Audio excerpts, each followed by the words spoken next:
But then they wanted us to go under contract to sell our condo in less than a month. It was like, I think 3 weeks basically, and we couldn't get under contract, and so we asked them for an extension. So now we're paying 556.5 because of the extension, but I think it's all going to work out. And our realtor assured us that based on like the fact that it's a new build, given the location it's in, and Nightville is the most popular area in Maine, and like recently got named one of, I think it was like the top 3 like smaller cities in the US to like move into. He was like, this place, like if you buy it right now, you're gonna gain equity on this, even if you stay Hmm. here for like a couple of years. And we're like, oh, cool, that's what happened with the condo. So yeah, like we're definitely gonna do this then. Yeah, I'm So sure it'll go through too. In my experience, um, if buyers get to the point where they're scheduling a property inspection and an appraisal, they're they're at that point where they're the only reason they're going to back out is something terrible happens and they can't afford to buy a house, or yeah, something's exactly. seriously wrong with the house, which Yeah, and there's there's there's nothing nothing seriously wrong. There's wrong with like it. Yeah, there's one outlet mounting that's like off, and that's a cosmetic fix at best. And yeah, then everything else is fine. All the utilities are fine. Like our furnace and everything has been serviced. We're leaving the washer and dryer for them. The dishwasher is relatively new. We put in new floors like 2 years ago downstairs. We renovated the kitchen. We renovated the bathroom. It's got a new garbage disposal. Like we've done a lot to it. yeah. So like there's really no reason for them to back out. And when we bought the condo, we had the place inspected and the guy was like, "Yeah, like X, Y, and Z are things that you should be concerned about." And we like asked the seller, and we're like, "Hey man, like these are the concerns from our inspector. Like we would like you to fix, one or two of these things." And the guy was like, "I'm not fixing a fucking thing." And we're like, "All right, we'll still take it." So that's basically what Yeah, we're gonna do to them, because they initially came in with like a super low ball offer, and their realtor apologized when she gave us the offer. She's like, "I tried to tell him not to do this, but like he's a first time home buyer, and I do technically work for him, so like this is the offer he's giving you." And we were like, yeah, he can fuck right off with that. And we countered like really hard, and he came back like 15K over what he had initially asked, and agreed to like yeah. not do any like, he basically was like, I'll take the appliances as is, because he wanted us to agree to pay for any repairs that the appliances accrued like the first year that he owned the home. And we're like, go fuck What? yourself. Like absolutely not. Dude. So Honestly, I'm not surprised. There's a lot of stupid people that buy houses. oh I've yeah. I have It's when so he put many the offer fucking in, I was horror like, I'm trying stories. not to be offended by this, but also this is the dumbest fucking thing I've ever heard. And then when we Yeah. countered and we're like, we'll knock 2,500 off the price, he was like, okay, I'll come up 15K and we'll skip the appliances if you'll just sign. And we're like, yeah, that's more like it. There you go. So Yeah, in my last job, I would just get so many emails with like similar bullshit like that, and I would just laugh and be like, "Ha, they're not gonna sell you the house with that." no, He absolutely not. probably he probably watched too many alpha male TikToks or something about Yeah, how you have to do this and they'll back down, especially if they're a beta cock. yeah, Yeah. Oh, I'm sure. Yeah, that's why I was like, I see this. Like he's a first time home buyer. Yeah, he's literally just hoping that we're desperate and he's gonna get a hmm really good deal on this property, and he's fucking not, because at the end of the day, like we don't have to buy this house, so like we're gonna get our money's worth on this condo. And then it ended up working out decently enough. So but yeah, it's I think it's all coming together theoretically. So we're starting to look at like how we want to landscape it and some stuff we want to buy for the house. And I think Katrina's dad's going to help us build a fence. And yeah,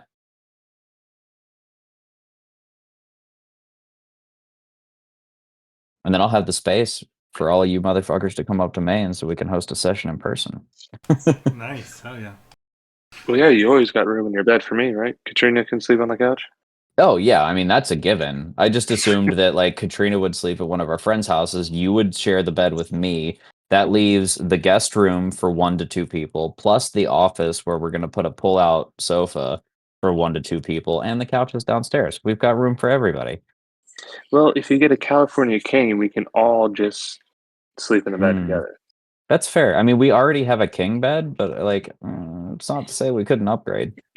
So it's also worth noting that tonight is session 99. 99. I was just looking at the notes and I was like, holy shit, we're already at 99. We started this, not including loot drop. We started this campaign on September 28th of 2022. It's almost been 4 years. We are, Yes, we are like 3.5 years deep on this campaign. goddamn. Man, that really. I've had 3.5 That's years to crazy. try and kill you sons of bitches, and I failed every single time. Well, that's You fucked up. came I feel pretty like close a the, couple the times. coyote with the Acme bag, and you guys are the road runner. I mean, to be fair, at level 18, that cloak of displacement that I got really early on is no longer really cutting it, because that last combat, I don't think I actually attacked anybody a single time. I literally was just stealing soul coins, and I still left that combat at half health. Oh, you might not have physically attacked somebody, but you lined up a real nice lightning shot, which is what got you Oh targeted well, in the yeah, no, first place. that's fair. It took me 18 levels to get a decent fucking lightning bolt because you always counterspelled me, you asshole. Counterspell. Everything has counterspell from now on. Everything, at least one. You get a Yeah, joke's counterspell. on You you. get a I took counterspell. counterspell, so now there's 3 people in our party that have counterspells. We're gonna counterspell your counterspells. Damn it! I have to get clever. Oh, it's actually a Oh. curse from the eye patch. There you go. No, out of respect for you, I did not actually take counterspell during any of my warlock levels because I felt like it would be a shithead move to have a third party member with counterspell. I mean, it comes in But clutch, man. You could take it it whenever. does. It does. There are at a certain point the spells stop being spells and they become spell-like abilities, and so the tougher, more badass or higher challenge rating types usually have a handful of those, along with a handful of spells too. But it's nice to have something that's not counterspellable every once in a while. Oh shit, Logos is here. Oh snap! Yeah, sorry about the delay, guys. Oh no, you're good. We were just giving Anthony shit for funsies. I didn't even realize he snuck in here. How did you? How dare you take care of your tiny human over hanging out with us? It was killing me.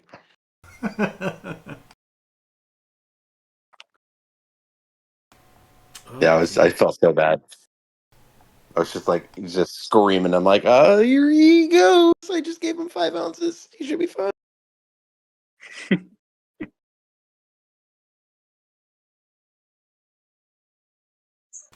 All right. Well, let's get this thing rolling then, shall we? To recap last session began kind of mid combat between the Sands of Justice and 2 devilish tribes of Abashe. And they, throughout the battle, managed to use sleight of hand and a bit of force to collect some various soul coins, as did some of the other Abashai. Using a wall of force, a small force of Abashai were able to collect enough soul coins to open these massive doors that lead downward deeper into the 9 hells. The doors swung open but for a moment and then slammed shut. And then the party, with other tribes of devilish Abashai incoming, follows suit as well. They insert a bunch of soul coins they collected into this devilish machinery and through the power of damned souls being consumed, the doors open and the party enters. In this very cave-like, dark stalactite, stalagmite-filled environment, they stumble forward into this cavernous area, and it looks like a dock that is in ill repair. It also has several ill-repaired, canoes and gondolas. As the river Styx seems to pop up as if through a spring of some sort and continue to flow by. Not using any of the vessels there. They actually, a lot of you provided your own transport via Blade's magical boat. And as you guys began to sail down the river Styx, the scenery began to drastically change from that of a deep, dark, dank cave. These crystals that could be found in the various ceiling at points seem to glow with the light and warmth comparable to that of the sun. And as you guys sail down the river Styx, it looks like several grottos and groves seem to dot each side of this particular river. And you see, people, I guess devils rather, succubi and succubus on enjoying themselves, picking fruit, laying in the grass, rolling about, snogging, if you will. But as you guys continue down this river, eventually up ahead, a bridge, a low footbridge, is what you guys are slowly approaching. And this low footbridge is it's too low for this boat to have any clearance. Like, it is definitely somewhere you guys are going to have to stop. You've got maybe a couple 100 yards until you reach this bridge. So while on the boat, and it's traveling pretty slow, so that's probably a couple dozen rounds, but so you're on the magical boat. You guys are slowly drifting down the river Styx towards this bridge, and that is where we are now. So as the bridge approaches, kind of tell me how you guys proceed.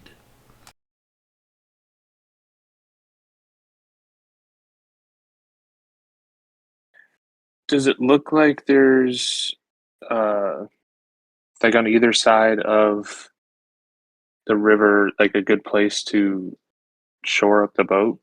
Or are we like jumping in and trying to climb out of this up onto a riverbank? The beauty of the portable boat is, I think Blade can just shrink it back down and store it as needed, so we can just pop on and off the boat. Well, Yep. yeah, but when if we we don't have have to to. jump out and swim and try and possibly, I don't know how close to the actual mythology this Hordenshire, or not Hordenshire, but Daanal Wisech's River Styx is to Greek mythology River Styx. But in Greek mythology, you didn't necessarily want to get in the water. No, you definitely don't want to get in the water. I think that was established previously. I say do Does what it your dry? heart desires, bro. Jump in. Like, man, some Dragonborn can't swim well without the tail, kind of like a gator. It's a fair Joker point. pushes Gladier in like he's an alligator. No! He dies immediately. Yeah. So Gladier, go ahead and give me a perception check as you kind of glance to up ahead on both sides of this river. Yes. Perception. I do have advantage because of my shield. So at least there's that. If I can get my dice out of the goddamn case. Did I hear a perception check? Can I get in on whatever's happening? Yeah, for sure. Let me have this. Oh, actually, not bad. We let Gladiator. you That's have a it for 18 17. levels. I rolled a You've proven that 17. you need a second set of eyes. It's not terrible. I'm not seeing through dimensions, but I can probably see if there's a place to shore up the boat. Yeah, Gladiator. 33 perception. Okay. Oh, damn. Okay. Jesus All Christ. right. So, Gladiator, as you're kind of looking ahead, it does appear that there is a small dock on both sides of this bridge, on either side, and there are some like smaller vessels, like canoes and gondolas that are parked there, kind of just docked at the river Styx. But yeah, on both sides of the shore seems to be a place to dock up. Logos with a 33. You see on either side of this bridge, as you guys are kind of approaching, to the left side, it looks like there is a big structure, and with a in the 30s. You know a tavern when you see one, and there is for sure a tavern just kind of sitting in this grassy grove with some of these crystals that grow out of this very cave-like ceiling. They provide like a warm sunlight to the area. You see like some bushes, some shrubs, a couple of trees are growing in the area, and on the right. It looks to be a small village. There looks to be several yurts and a handful of people coming and going. It looks like a tiny community. And with that ungodly perception check, you see directly on the other side of this bridge the abyss. There is, the water falls off. If the water continues, it is very much, in fact, a waterfall. There is nothing but darkness about 10 feet on the other side of this bridge. With my witch sight, does everything look like it does within 30 feet of the boat, or does it look like there might be something illusion magic? Looks like I can see through that. Does Witch Sight give you the ability to see illusion magic and what else, or is that it? I can see a true form of any creature, concealed by illusion or transmutation magic. So I'm kind of making sure the people look like they look. I'll say as you guys kind of approach, nothing in particular catches your eye. Most everyone is who they appear to be.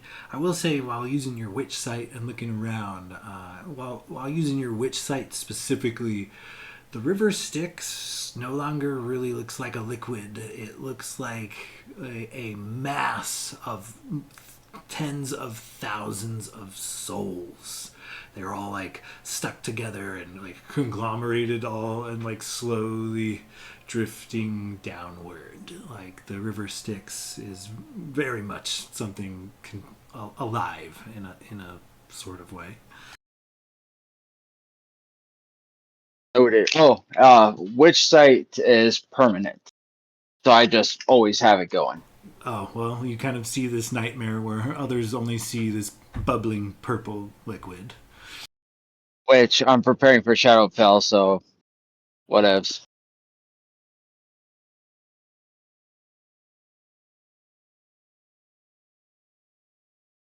So as you guys approach So it looks this like we're going dock, to shore.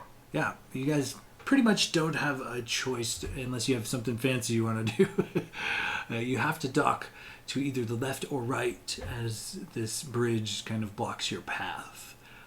So tell me which side you guys would prefer. Would you prefer to dock on the left side with this fairly large tavern, or on the right side with this village of yurts?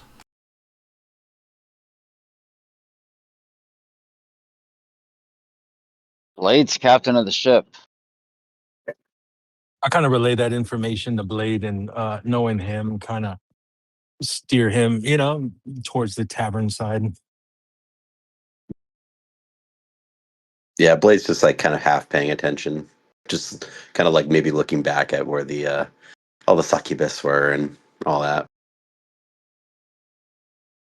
Later wants to go to the Maybe tavern. raving. Alec feels like this is a trap.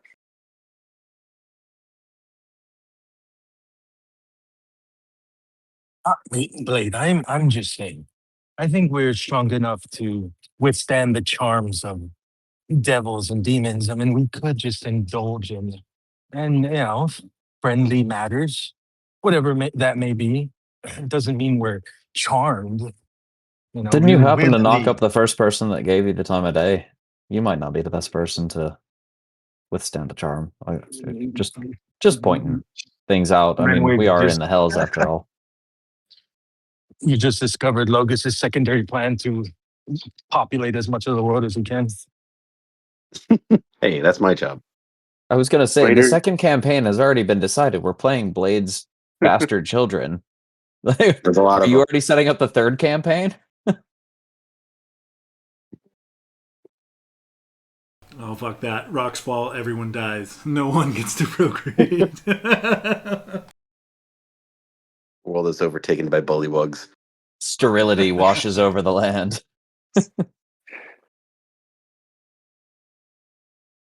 All right, Yeah. so nope, So go there ahead. is the side with the tavern. Blade's kind of looking around. Yeah, You I see any mean, taverns? we've been to plenty of taverns before. Do you really think a tavern in the hills is going to be that different, or should we just bypass I mean, this? Because it does kind of feel like it's a bit of a trap. I will say, as you guys get closer, you see what at first glance kind of appeared to be people is actually devils. You see them going about their day, doing just go crossing the bridge for one thing. A lot of them are hanging out at the tavern. Many of them are kind of wandering around the village. But you see a wide array of devils. You see wings, you see horns, you see spikes, you see chains hanging off one. You see one that appears to be made of nothing but bone. You see one who has this like dreadlocked beard that seems to be alive. You see some that look almost like spiky amphibians. Like this is just Devil's Central, and they're kind of just going about their day. In fact, they're polite. Excuse me, sir. Pardon me. Good day. You hear a lot of that as they kind of go about their business. they're like tilting their hats. Yeah, those that have them, sure. I mean, they don't seem that bad. I mean, they seem pretty courteous. I mean, seem like it could be, not the worst thing. I mean, maybe we could get some intel or something. I think it would be rude of us not to stop. Yeah, exactly. Plus, there's Hell, that plenty of. there. Go say, hell, that one over there is eating angel food cake. Ha ha ha. Nice.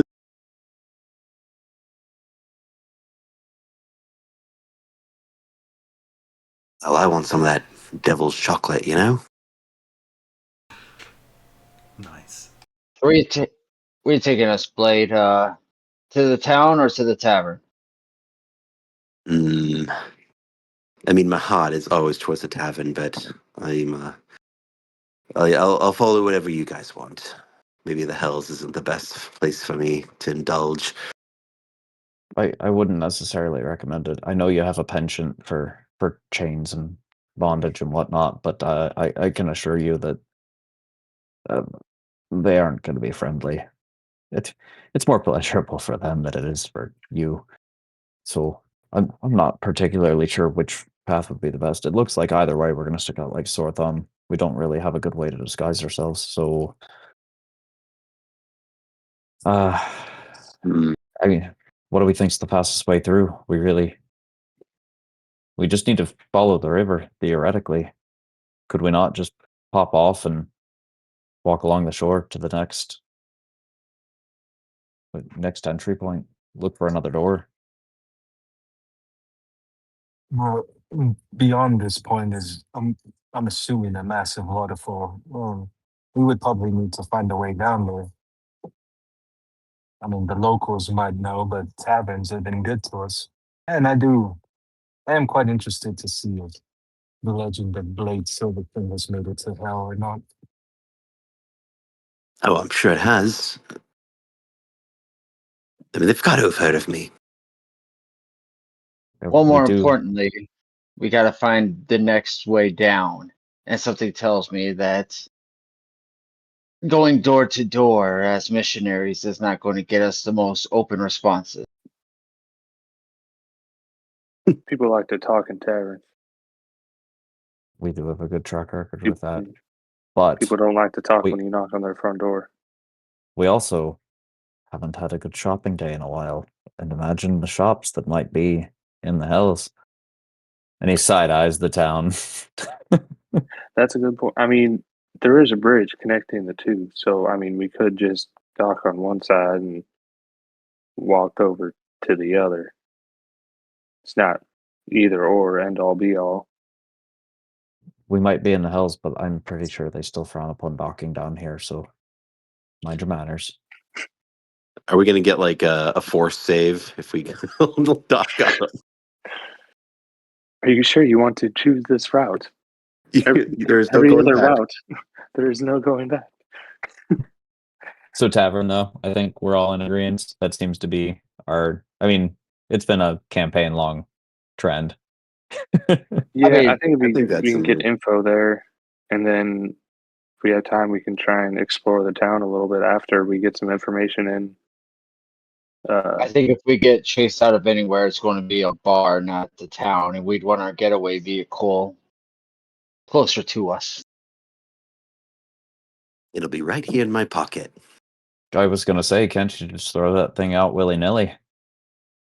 We need like a code word or a phrase or something. Oh, I Let do. Blade I have know one already. that.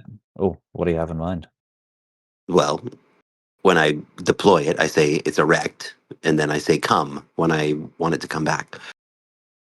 Oh, yeah, that'll do. Yeah, that's burned into my memory now. Just stares off in the distance for a second. Cannon. Sean, how long was this boat ride? I would say the river Styx does not move quickly, so you guys were probably on that boat for something like 3, maybe 4 hours before you arrived at this village. So we've been moving for approximately 13 hours at this point. May want to look at finding some beds soon and maybe starting interrogating after a brief rest. Well, I think at this level, beds or wherever the hell we want with Blade's mansion. Blade does Yeah, have that, but I correct me if I'm wrong, but we're all in pretty decent shape. I mean, it's been a bit of a long day, but we had a decent rest after the last big to do. We're on a bit of a time crunch here. I'm not sure Yeah, wasting 8 hours if we're all feeling all right. It's we necessarily did the get a best path. we did a long rest on the boat ride for sure. Right? Short 3 hours isn't a long ride. short rest on the boat ride for sure. Yeah, we took a short rest after like the soul coin gate. Yeah, y'all So if were resting everybody's in my hole. still good, I mean, theoretically, there's 9 hells that we have to get through, and we're not really sure where the things we're going for, like what level they're on. So I feel like limiting our long rest period is probably in our best interest so that we can traverse more ground in between. I So didn't like know if where our ever spellcasters were at because I mean I replenish on a short rest, but there's a lot as of do I I, don't yeah. know what high level spells Blade and Logos and Gladier burned during that combat. Yeah, I mean, if you guys feel like you need a long rest, then we can definitely go down that route. But Locris and I both get all our spells, or I guess both spells back on a short rest, and my health is little over max with temp hit points. So no, I mean I personally feel fine. I mean I've burnt a spell or two, but nothing nothing crazy. I could definitely move on. Yeah, I burned through a few spells there, but I have a majority of my slots left. So if we want to continue on, I'll be fine. If we want to take a long rest, also fine. But Yeah. I can keep I mean, going. it's like we said, Blade's got his fancy mansion now, so we can kind of come and go as we please. If we can push on until we're tired, and if it's the middle of the night, then so be it. He pops up the mansion, we go in, we have a snooze. So might as well just keep the train rolling, cover as much ground as we can. Logos is yawning in the background. Yeah, whatever y'all want.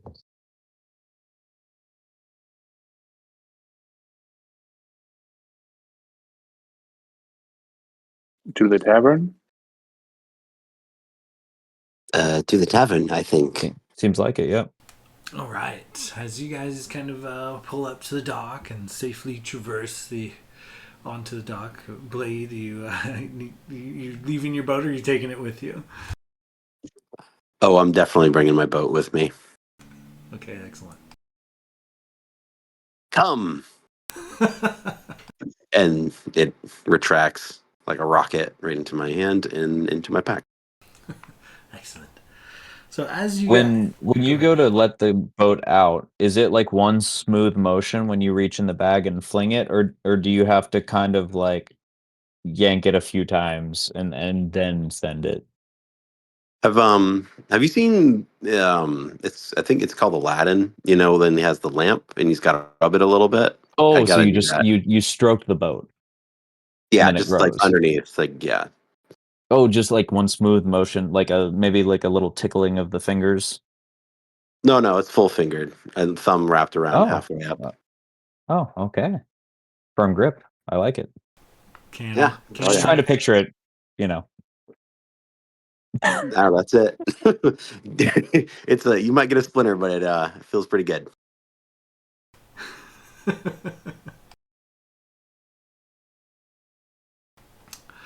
So, as you On that guys note, dock and you reclaim your boat, you guys make your way up this kind of just grassy knoll to the tavern. It's relatively big. It looks to be, 3 stories or so. It's a fairly large tavern, and you see demons come in and going as they please. As you approach, you hear a band. It sounds like playing, and the name cast upon it is called the Last Hope. Is the name of this tavern. As you guys kind of approach, you notice 2 things. One, just to the right of this tavern, maybe 25, 30 feet beyond this tavern, as you guys kind of approach, it's the ground just drops off. Like it is a straight downward drop, and it is like that as far as you can see. Like the darkness is like a shadowy void, and you cannot see like the ceiling, the back wall, or any sign of the bottom. Like the whole world seems to just drop off into the abyss, only a handful of feet from this tavern, and it seems that way straight across, not across the river Styx, looks to spill out into the nothing. The village is also placed only a couple dozen feet from this extreme cutoff, and just a blackness, a black void, as far as you can see. Aside from that, there seems to be a podium with a devil of some sort standing behind it, and he looks to be posted up on the tavern's side of the bridge, but directly on directly near the bridge. Essentially, it's like a little booth where there is a devil. So you guys kind of take it in. There's a devil kind of by this booth by the bridge. There's this great black abyss, and then the Last Hope Tavern.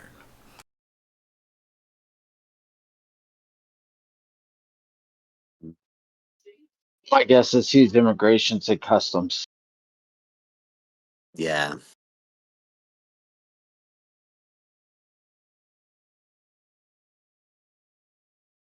Oh, you want to check in or try to sneak around him? Gonna be awful hard to get around him with an abyss like that. I think we might just have to try to talk our way through this one, boys. Locris pushes Blade forward. All right, all right. I was Renwick, just about to maybe say, might be silver string, but silver tongue would be more appropriate. Just wink at him as he kind of nods toward the the devil. So what? We're just trying to find the next level down. Is that it? Yeah, I'd say best not to stick around. We know that we want to get deeper into the hells, so All right. Blade will make his way up to the booth, kind of lead the charge. As soon as you approach the booth and the devil spots you, he kind of calls out. He's like, "Oh, hey, do you need any help?" Yes, but are you okay? Yeah, Yeah. yeah, Acid I'm reflux? fine. I'm fine. So you guys lost or something? We don't get mortals here a whole lot. Can I take a look and see what's wrong with him? Yeah, give me an insight Renwick check. just Renwick elbows low Chris and it's like, I think I've heard those same sounds coming from Blade's bedroom. It's an original. can I get in on that insight too? Yeah, for sure. 21 nat total 20. insight. Oh, nat 20. Okay, well, both of you guys north of 20, you realize, it kind of clicks. He's edging, essentially. Be it some sort of curse or some sort of side effect of the Slayer of the Nine Hells. This particular demon seems to be constantly on the brink of orgasm, however, never quite getting there. Oh. Seems like you're feeling pretty good. Yeah, I mean, lust isn't bad. It's better than violence. Where does where does one get something like that? Do you know? What happened to you? Asking for a friend. I mean, nothing. What happened to you? Why are you all mortally and small? Oh, we're just passing through. And in fact, I mean, the reason why I'm here to approaching you is because my group and I are trying to find our way deeper into the hells. Perhaps you can point us in the right direction. You actually came to the right place. I can get you to the lower levels for a fee.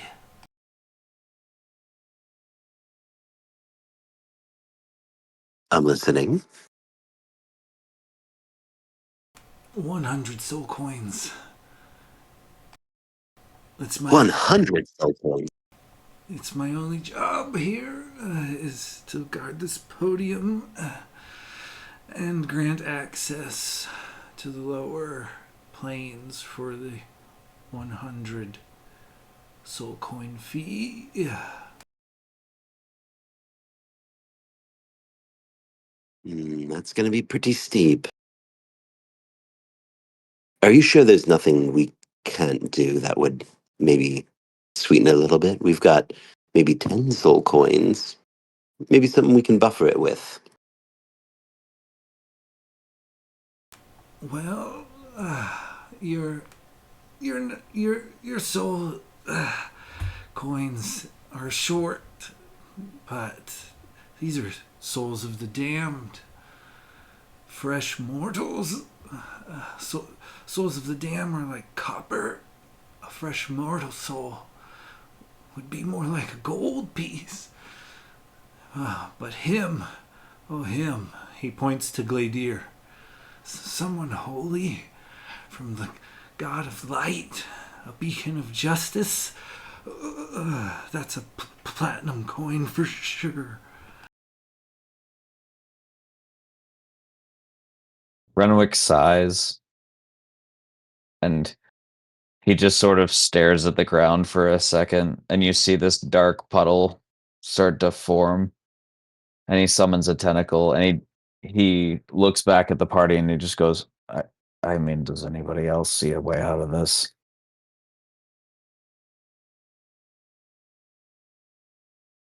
I can see a lot of things, buddy, but I don't even know what you're about to do.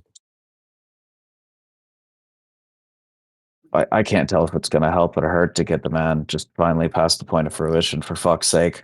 All we need some information, and he's sitting here acting like he's about to blow his top. I don't know if we will be able to. I think that's his curse. I mean, Locris might be able to remove that curse. I don't think he can. I think that's his punishment. Blade summons his mage hand.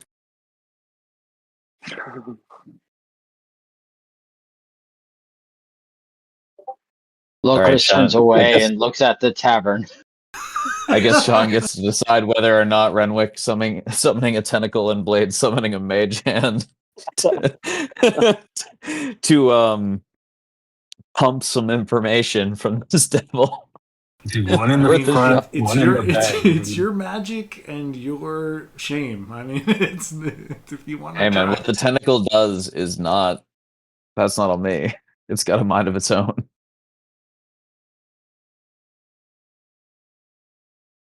Uh,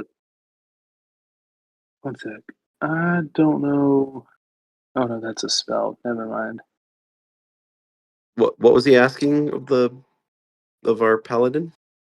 I think He Gladier wants was my looking to soul. see if I think Gladier was looking to see if he had an aura of ejaculation with all his paladin powers.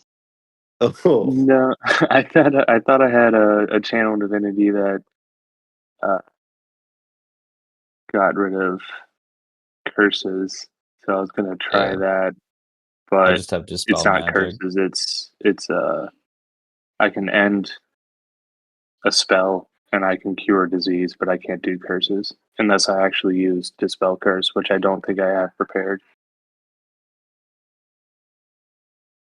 Locris, out of disgust, flings remove curse just to see if it works. It's been a while. What's the language of remove curse?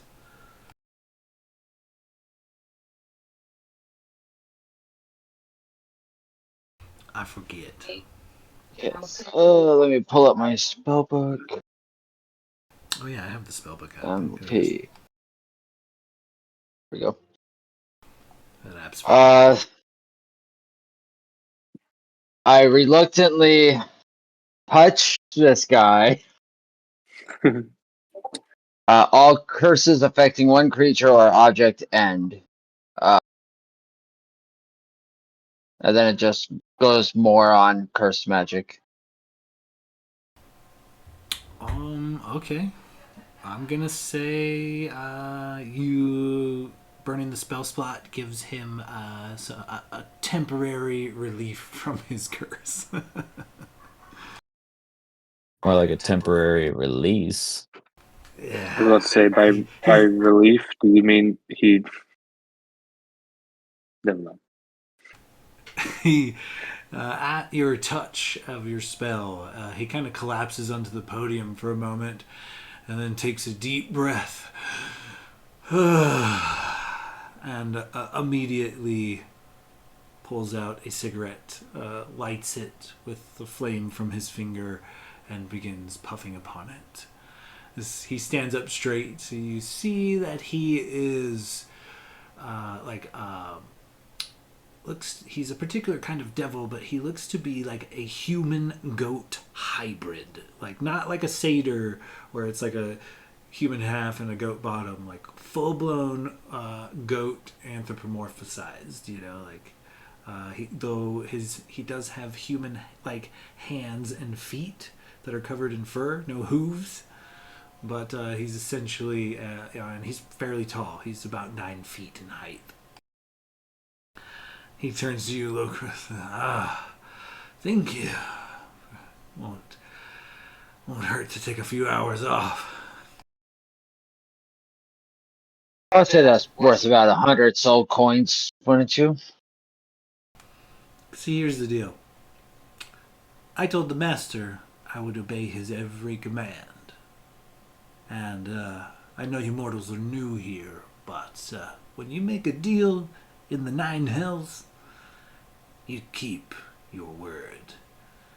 We might be devils, but there is law and order. And I couldn't let you go through, even if I wanted to, without collecting those 100 soul coins.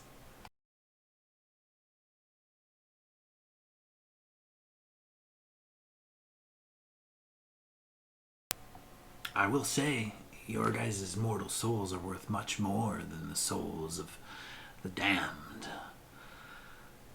It would just take one of you. I mean, if you were willing to sacrifice any one of your comrades, I might be able to get away with a portion of the paladin's soul. But, his holiness, radiance, tends to be a little more worth of value. But for the most part. Or maybe try your luck around town. Devils love to make deals. I'm sure you'll come up on 100 coins one way or another. Just out of curiosity, I mean, what exactly does it entail to sign over your soul to your ilk? You will be my I mean- eternal slave forever. And if someone decides to usurp me or slay me, then they get to claim your eternal servitude. You will be in eternal servitude forever, unable to deny any command of your master, no matter what it be. So what you're saying is, if we were to take the option where we sell our souls to you, that we wouldn't even be able to pass anyway because we'd be at your beck and command. So I think we have our answer, boys. I guess we go to the town then. And even if you got your See soul if to we- me, like I said, devils and deals, I have a master and he claims all of my property, so you would actually be his servant. But Well, what's the name of your master? again, I'm not exactly allowed to say. Good luck out there, mortals. He he finishes his cigarette and lights another. He winks at Locris on your way by. Thanks, big guy.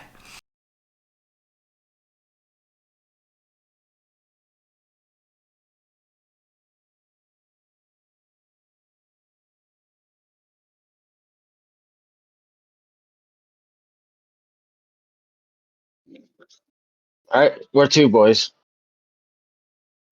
Maybe the bar, the tavern. Maybe find where we can get some more of the gold coins. I don't know. I think he's blocking the way to the tavern. I think he was just blocking the way to the next stage. Oh, Yeah, he's I actually misunderstood. by the bridge. He's at a small podium, and he's only like 5, maybe 10 feet in front of the abyss. And he's just kind of standing at this podium on the tavern's side of the bridge, but he's 10 feet from the abyss and probably 10 feet from the bridge as well. Okay, yeah, I misunderstood. My bad. Then yeah, let's head to the tavern. We can brainstorm some ideas, get some information. You know, alcohol loosens lips, so plate also loosens lips. Hey, They, Could I try one more thing with this devil before we leave, just to try to get a little bit more information out of him? I'm curious as to who he serves, or if he could like tip us off on any specifics on like how we might bypass this, like who we could talk to maybe get the right amount of soul coins to move forward. I have I could try panache, and so I I could can also roll a try and send persuasion some. check against a creature's insight check, and it basically would allow me to charm them if they fail. Okay, okay, yeah. So, what do you go up and ask this devil? I I think I'll just kind of saunter up to him and be like, sweet release. Am I right? That was that was particularly something in in this moment of reprieve. Would you happen to, you sure you can't tell me who you work for, or how we might get a little bit further down in the hills, or a person, a specific devil, if you will, that might be able to help us rouse the coins? And then he'll give the trademark wink and just see if his panache will help before they decide to go strolling around town and talking to other random devils. Okay, I got a 14 on my end. What did you get? That is gonna be, oh boy, a dirty 20 at 15. Yeah, your panache kind of works. You kind of charm this devil. He's like, well, look, I can't tell you who I work for because if I say his name, it rings a little bell, and basically a magic bell in his ear. And it's like when I say his name, it's basically a automatic communications bell. So I can't tell you his name without alerting him that I'm saying his name. So that's out. But, as far as devils, they come and go. I mean, there's not a lot that are permanent fixtures here. There's a few that are, but not many. But even the ones that are permanent fixtures sometimes go up or down. It just depends on their moods. I'll say, there are devils around here who would love to get their hands on any one of your souls. But you're in lust. Maybe use that to your advantage. I'd say there's a handful of villagers who would likely pay for a bit of work and or sacrifice. And you've got a bit more of the high roller type. It's a bit more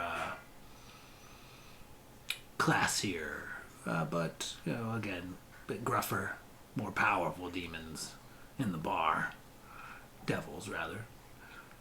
But either way, it won't take you long. You'll either be consumed by the hells, or you guys will find 100 soul coins in maybe, I don't know, 2 hours tops. You'll be fine.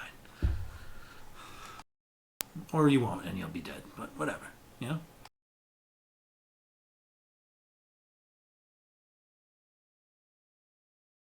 Well, you've been particularly wonderful.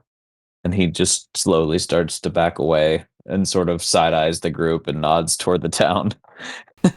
He maintains eye contact as long as possible and lights a third cigarette.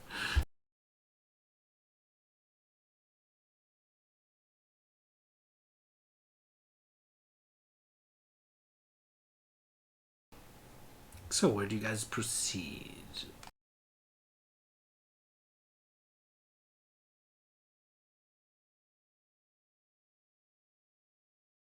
I presume straight to the tavern. Sounds good to me. I think that'll be the easiest place to get some information off of people. As we walk, Locris will flick Blade in the ear, and I'm going to cast tongues on him. So for the next hour, he can understand any language. Make sure. Got this. This spell grants the creature you touch the ability to understand any spoken language it hears. Moreover, when the target speaks, any creature that knows at least one language could hear the target understands what it says.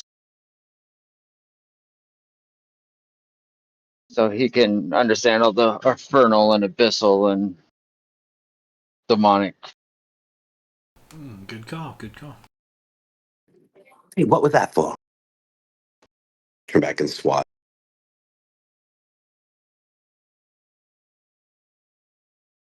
I'll cuss at him in either abyssal or infernal, whichever one he doesn't know.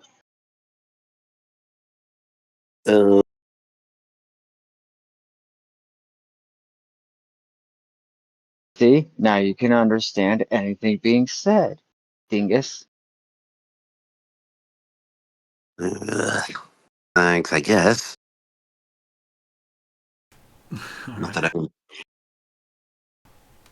All right. So as you guys make your way into the Last Hope, you guys smell like burning tobacco and spice as you kind of approach. You hear this band kind of playing in the background, and as you guys enter the bar, everything stops. The music stops. At least a dozen heads stop what they're doing, and everyone turns to look at you. And there is an awkward moment. The band fires back up.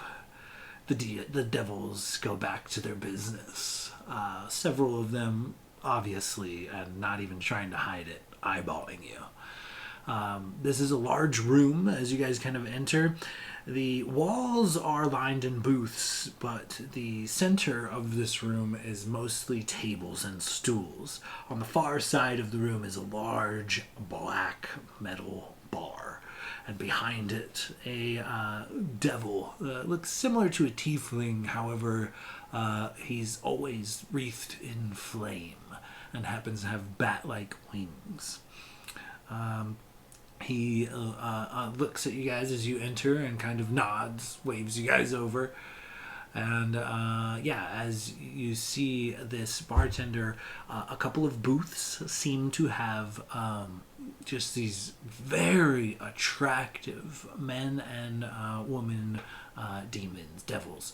They're, not only are they very attractive, but they're scantily clad. Some of them are just like, vigorously making out, but others are like giving you guys the eyes. Some of the girls are like doing the like bite the lip thing as they stare.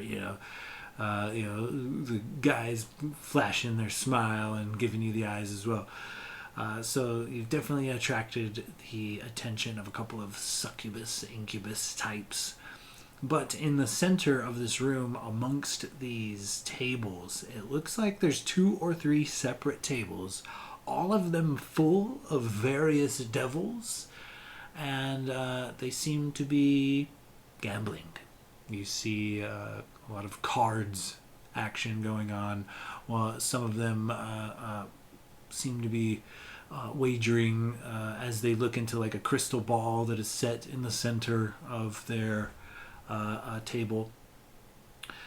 And so there's like 3 separate tables, and there's probably 6 or 8 devils at each table gambling. And they're devils of various types, spiny, bone devils, beard devils, etc. So tell me kind of how you guys proceed. The band is actually 4 or 5 imps that hover above the bar. Each one has a different instrument. One's like plucking a banjo, the other's got some tambourines, another a drum, another a harp, and they just kind of play music in unison.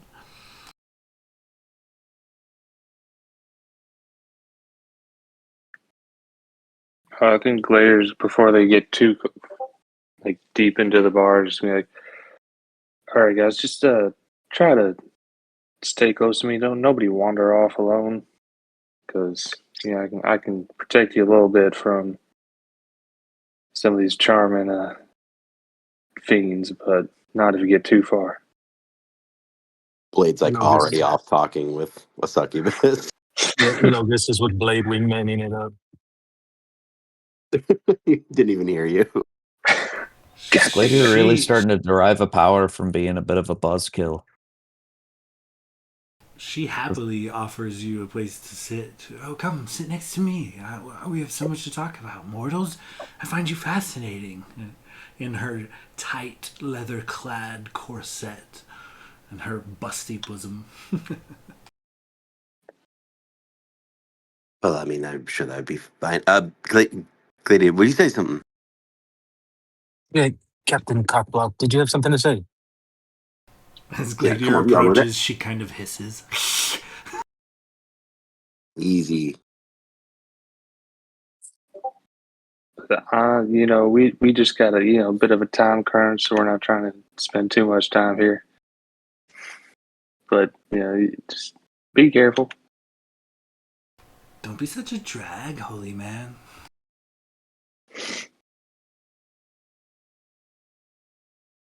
Yeah, I got nothing for you. Just be nice to my friends. I'm gonna be so nice. Hmm.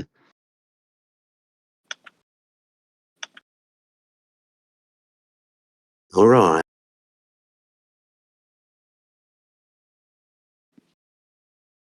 Renwick, Lucas, what's our plan?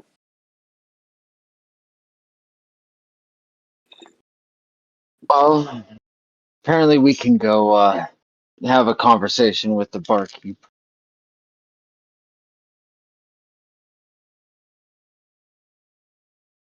All about talking about their burning crotches, just point and laugh.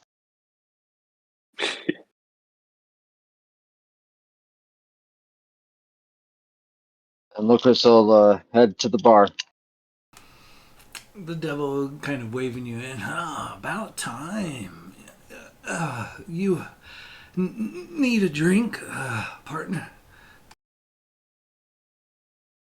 We're more looking for information.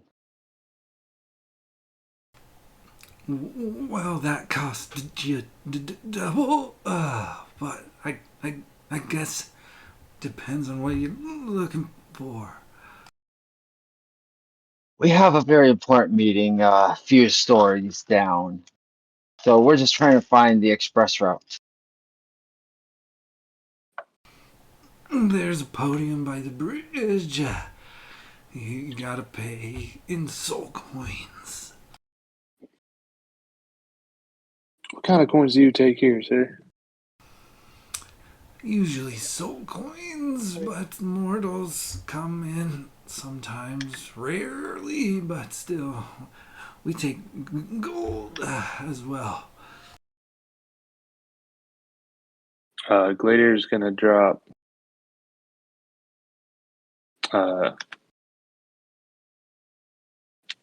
20 gold onto the bar. She's like, let me get a drink for me and my two friends here. Pointing to Locust and Renwick. And you can keep the change. Whatever's left over, that's all you. Nice try, mortal. 3 drinks. 150 gold. Oh, 150. I'm so sorry. Did I only drop 20? I meant to drop 200. Here you go. And he'll drop 200 gold. I'm not too good at math. He pours a frothy black liquid into a clear glass and slides 3 of them to you. Internally, Glader is kind of regretting this tactic, given the appearance of this liquid. Do I have something against poison? At a hero's feast. Oh yeah, that's right. I knew we had something. Oh yeah.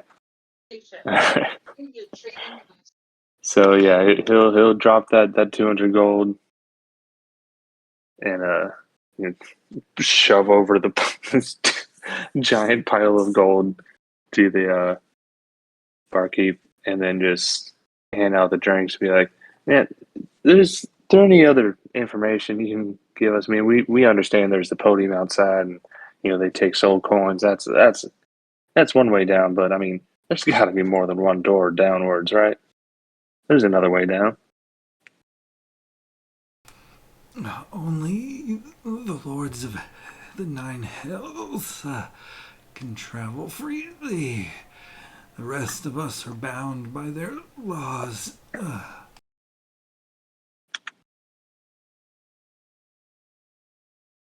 There is only one way for you, mortal, and it's the podium.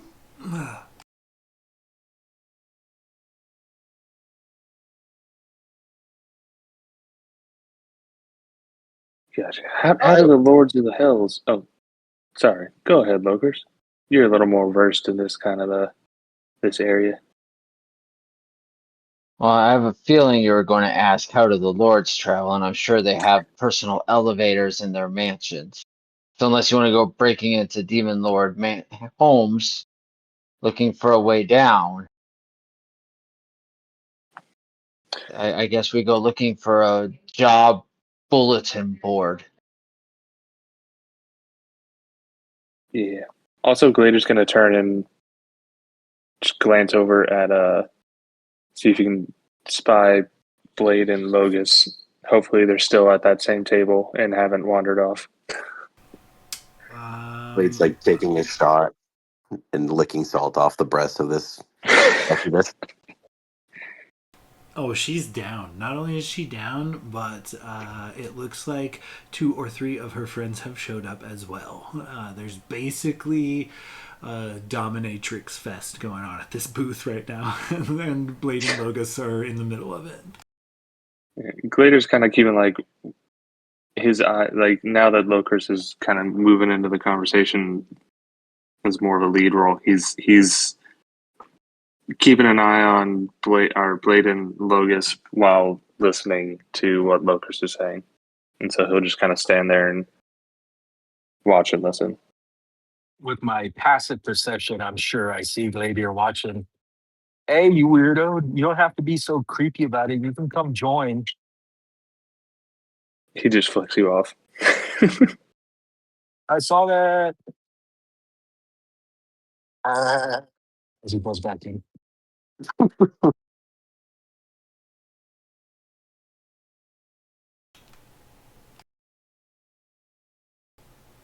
You hear? So yes, Go ahead.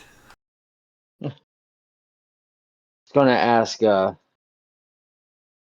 Mr. Never There, how does one go about earning those freaking soul coins in this cesspit?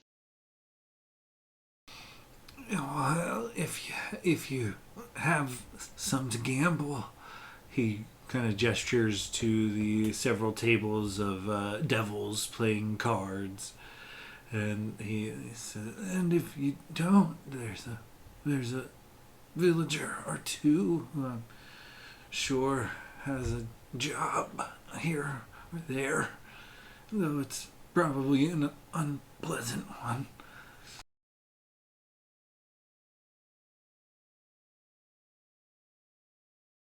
All right, Gladiator, grab Tweedledee, Tweedledum. I think we should get cracking on this. I'll give you 100 soul coins for any one of your companions if you would like to sell them.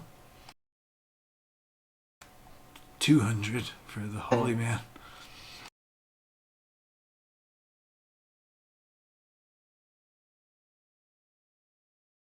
$300. Hold up, what? He hisses, but give me a persuasion check.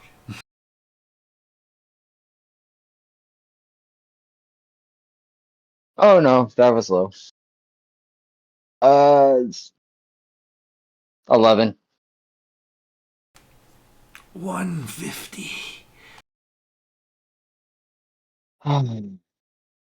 All right, Gladiator, I'll let you keep your soul for a while longer. Now go get the others. So my question is, you guys are kind of hanging out in the bar. The three of you that bought drinks, do you drink them? I'm gonna say the incubuses and succubuses throw down some cash as well, and buy both Logos and Blade a beer, and it is a thick, dark, frothy ale in a glass mug. Locris would have inspected it, also retaining any information he had from his books about the drinks. Okay, go ahead and give me an investigation check. I'll say with advantage. Logus would have picked up the mug and looked at Blade and like held it out for a cheers and be like, when in Rome? Yeah, I can imagine we did like we swing our arms around and kind of let each other have the drinks. 23. With a 23, you definitely know that this is some sort of. It's a little more than booze. It has some sort of magical potency, and you're not entirely sure what, but it is some sort of magical devilish liquid. Not to get too like metagaming here. I think Blade and Logus would have drank that. Oh, totally. Okay. If I'm tits deep here. Nice. Yeah, you guys are surrounded by good company. They're actually like pouring it into your mouth for you. Like, one of them puts their like breasts up against it so it can like splash the beer off of her breasts into your mouth. You guys are having like a wild, almost mildly inappropriate party over here. Mildly. That sounds hella inappropriate. And So appropriate. I'm gonna say there is a couple of effects from this, and you get to decide which. So, Blade and Logos, go ahead and roll me any dice. Odds is a not so good thing. Evens is definitely a good thing.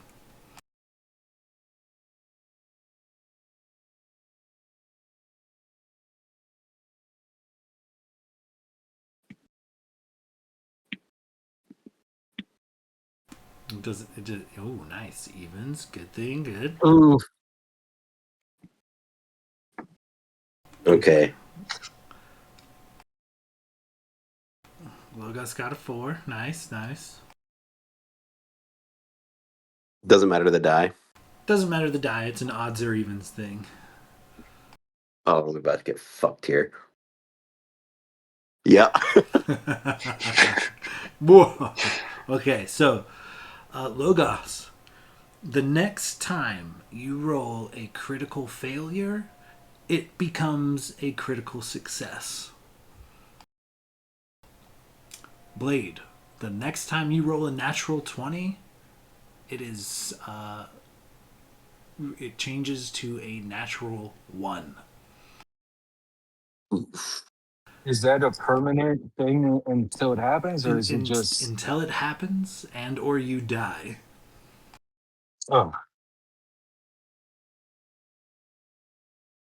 I'm gonna check everything now.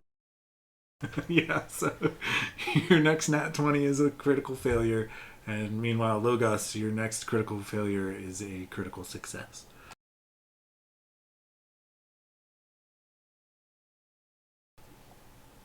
Knowing the mechanics, do Locris Gladier or Renwick drink any of the beer?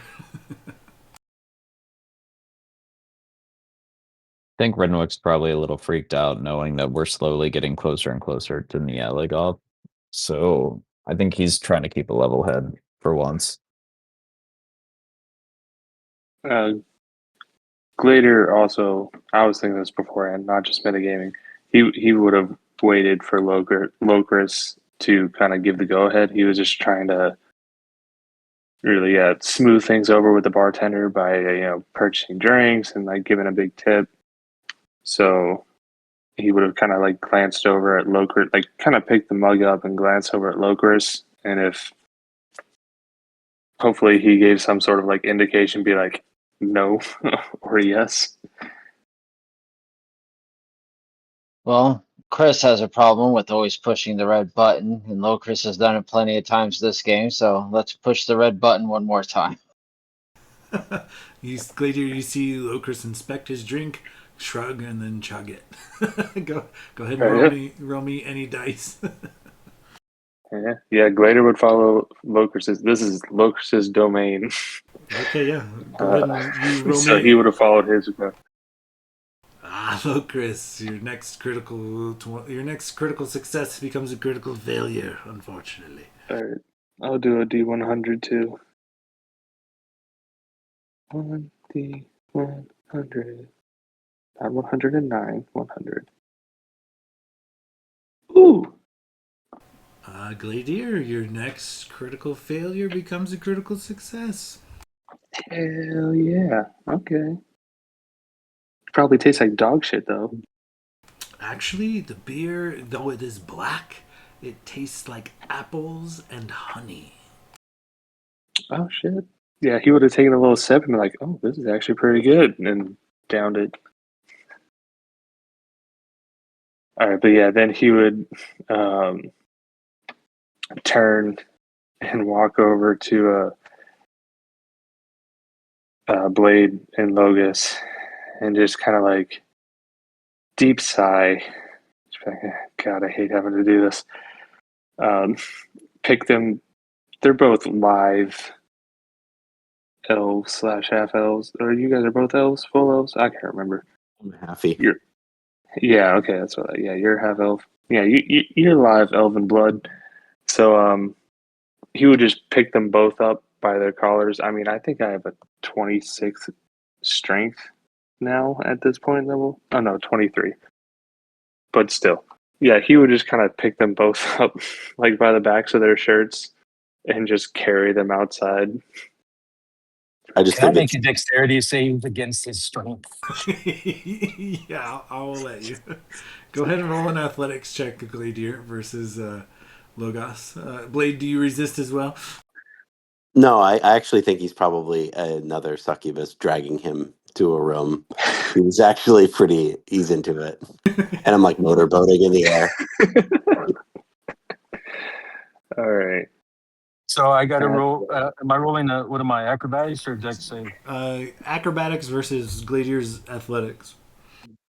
Well, that's not good. My athletics is acrobatics is shit.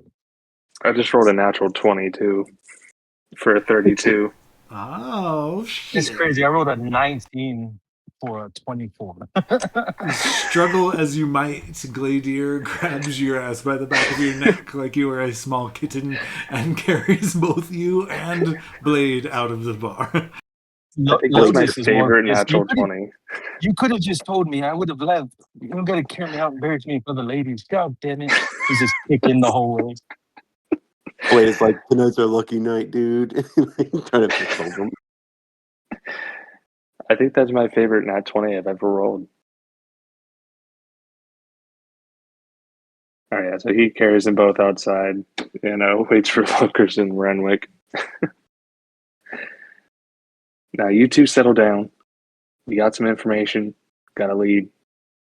We got to go. Chill. Hey, where's the succubuses? Blade, he's got bad eyesight. We could sneak back in. Can I try to sneak back in? No, I'm kidding. I'm looking right I'm not gonna at try you. You're like making plans as Gladiator's got one of you in each hand and he's like holding you in front of Literally him. still holding you.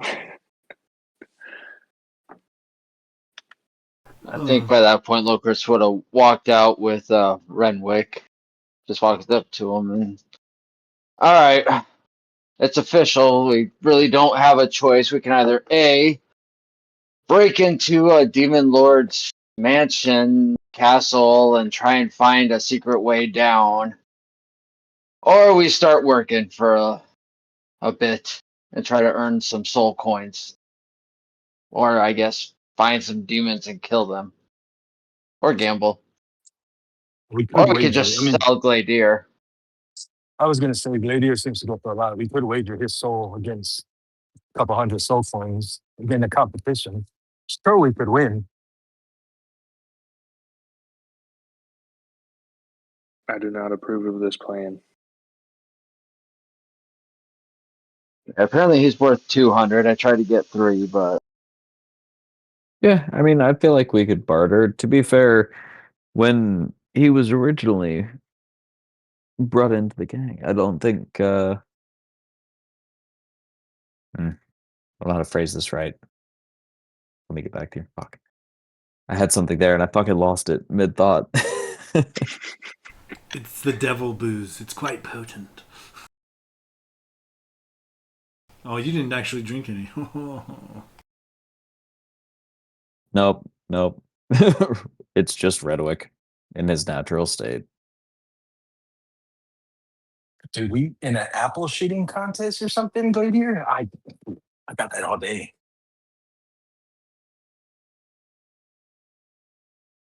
Well, I mean, maybe I could trade something with one of the succubuses or something, favor for favor. We were getting good information. Maybe we go double check there. Yeah, I think that's a good idea. I'm gonna start making my way back. I grab him by the back of the neck. I cast Pass Without a Trace. I also grab you as you're casting the spell because I can see you. I like to do a bite attack. I'd like to do a cup check. Redwick just stands by and wonders if Logus realizes that Pass Without a Trace is not invisibility, and if he's been living a very different reality to what we've all experienced this whole time. He literally just drops us and we just stealth away right in front of him. Just blend in with the shadows before his eyes because his eyesight's so poor. He's looking around. I mean, as somebody on the sidelines of that, it'd be really funny if I saw you do it and Gladier straight up just does not understand and all of a sudden you're gone, but I just watch you walk away. So, wait, where'd they go? I'm just gonna polymorph him, bring him with us. So as Gladier struggles with Logos and Blade to stop them from returning to the tavern, what is the plan from here?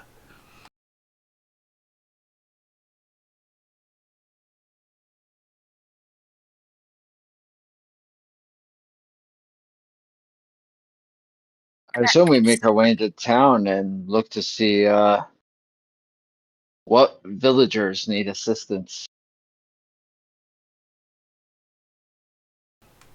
Okay, you make your guys' way down past the devil by the podium.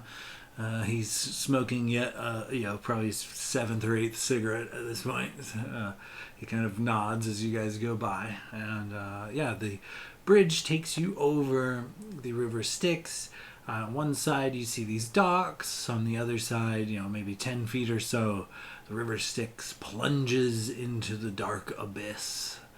And as you guys make your way across this bridge, the village is fairly small. Looks to be 7, maybe 8 yurts. They look to be made of like thatch. They look very kind of primitive. Some proper wood here or there, but for the most place, it's like hay type of walls and roofs. And it is very green, lush kind of environment in the surrounding area, trees and stuff. You see devils going about their days, several, kind of laying in the fields, and some picking fruits, some kind of frolicking here and there. And as you guys kind of make your way across this bridge, Chris, go ahead and give me like a investigation check. How do you, there's devils coming and going of all shapes and sizes. Like, how do you go about finding work in this environment?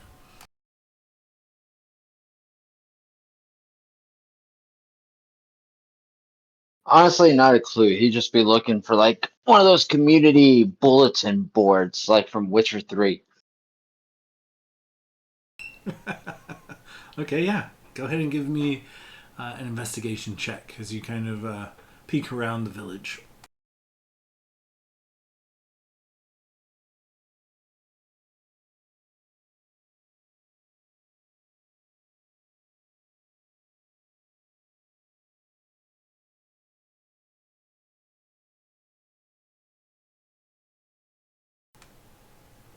I'll say with a 23 as you're kind of walking around.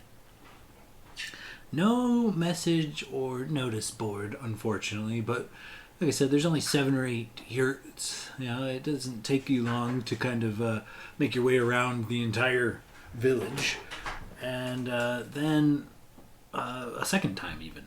So, as you kind of make your way, a large, kind of buff devil. He looks to be almost Minotaur adjacent. His lower half looks to be that of a bull, but his upper half is that of a bright red skinned, black horned devil. He has spikes that run down his spine and a set of very bat like wings. He's sitting on a stump kind of in front of one of these huts, these yurts, if you will, and he's like whittling. And he watches you go by once, and as you come back by, he says, "Hey, mortal, you're very lost. What are you doing? You need help?" Well, we're trying to go down a few levels, but apparently we gotta find coins, so we're trying to find old ladies to help across the street or something for pay. Oh, I see. Well, you'll be logging a while here. We're fresh out of old ladies and streets. But if it's passage down you seek, I could help. Just there's a price, to be paid. About 100 soul coins or so. If you're short on cash, I could pay your way. But you're gonna have to do me a favor. And what would this favor be? Well, I'm not gonna lie to you, I'm a devil, but I have morals. He smiles a toothy grin. I would like, very much so, to slay a mortal. Not only slay a mortal, but probably in a very terrible and brutal way. That's it. We can make a deal. Sign it in ink and blood, if you'd like. I'll pay your way if you let me slay you or a member of your party there. Kind of gestures to the folks.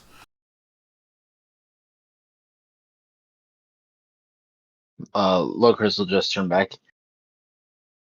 Any of you get tired of life yet?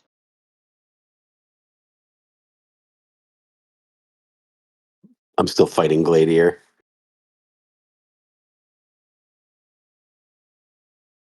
Yeah, no, I'm good living. I think, yeah, I don't really like this deal too much.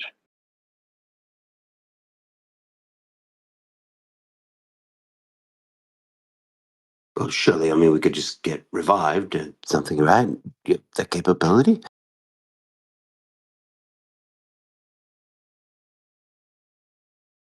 Yeah, touching on that, when somebody dies down here in the hells, does stuff like revivify and whatnot work? Or is it kind of a down here, stuck here sort of situation? Are you asking the devil or the DM? Both. Like what I know from the book, and if not, then he would ask the devil. I'll say go ahead and give me like a knowledge history or arcana check. I'll say with advantage because you have resource material.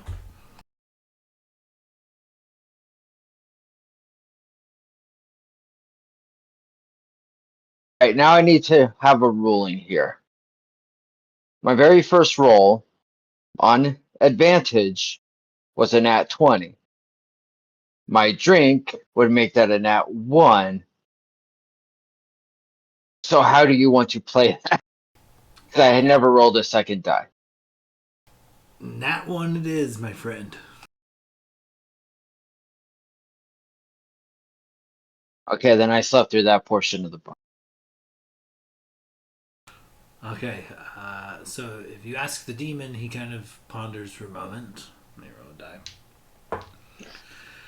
You know, I'm not familiar with spells like Revivify. I don't tend to use that type of magic.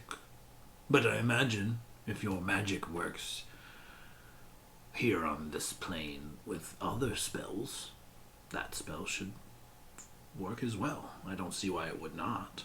But I must admit, I am not sure.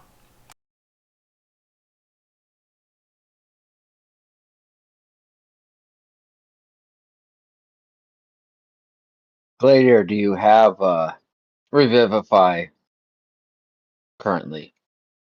Yes, I do. Or is it Revivify? Or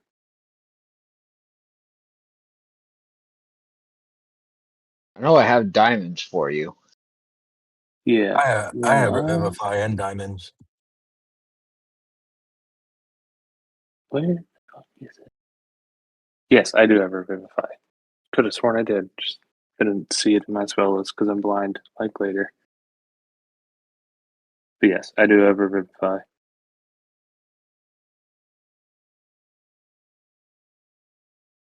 I also have Raise Dead. So if we just carry your body around for up to 10 days, I can use it too.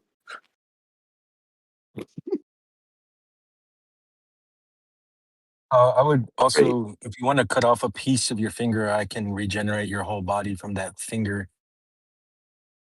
Well, that's weird. I can just keep it in my pocket, keep it in my ass. I mean, that is a pocket. How about instead of cutting it off beforehand, you see if I don't come back, and then you could take it. Well, I would have to take a long rest before I can do it, anyways. So it will be some time.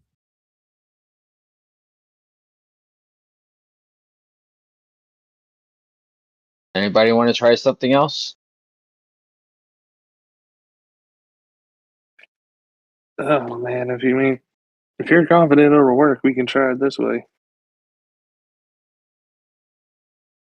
You've made some questionable decisions, but never particularly steered us into the wrong decision, so he just kind of shrugs. You know what? Gladiator took a risk in Shadowfell with a deck of many things so that I could get what I need to do.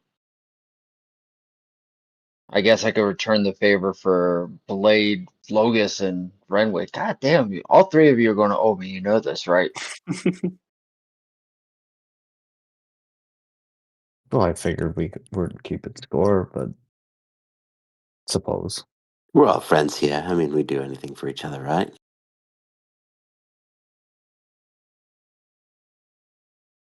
Yeah.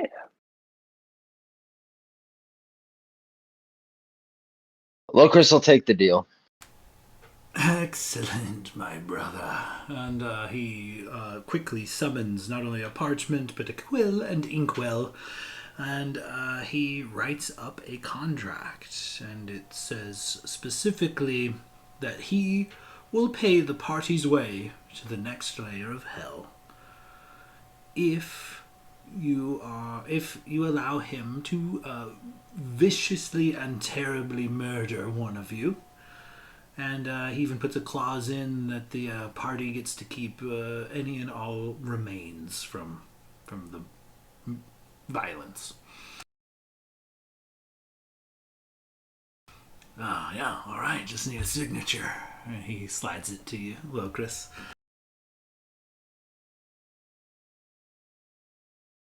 Locris will sign it. All right. Good, good. I'm gonna need you to come right this way. He gestures into his yurt. He says he looks kind of back at the party. You guys can come too, but you need to maybe stand at the door. I don't want you getting in the way. and he heads into his yurt. Glitter immediately falls behind, and he's already pulling out his diamonds, 300 gold worth of diamonds, and getting ready, preparing himself to cast Revivify. Okay, so as you guys kind of stand in the doorway, you enter this yurt, and it's a pretty simple yurt. There's not a lot, there's no furniture. It's kind of got like a dirt floor. There is a single wooden stool sitting in the center of the room. Lining all of the walls are devils in cloaks. And a particular kind of devil.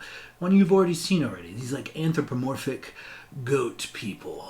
And they are hoods up, shrouded, and they look from beneath their cloaks as this devil and Locris and a lot of you walk in.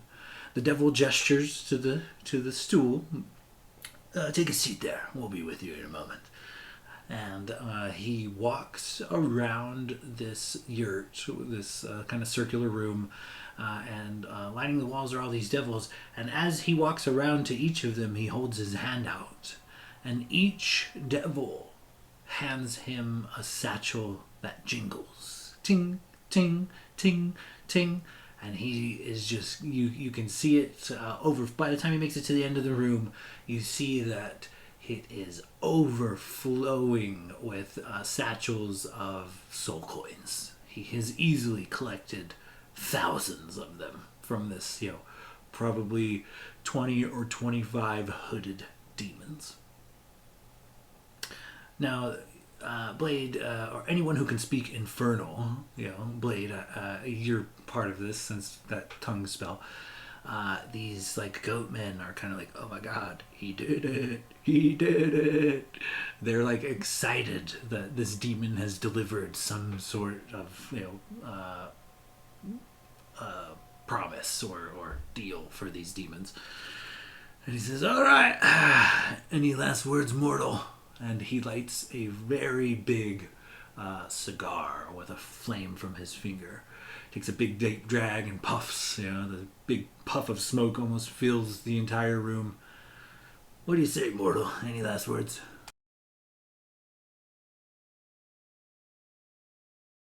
Yep. Damn it.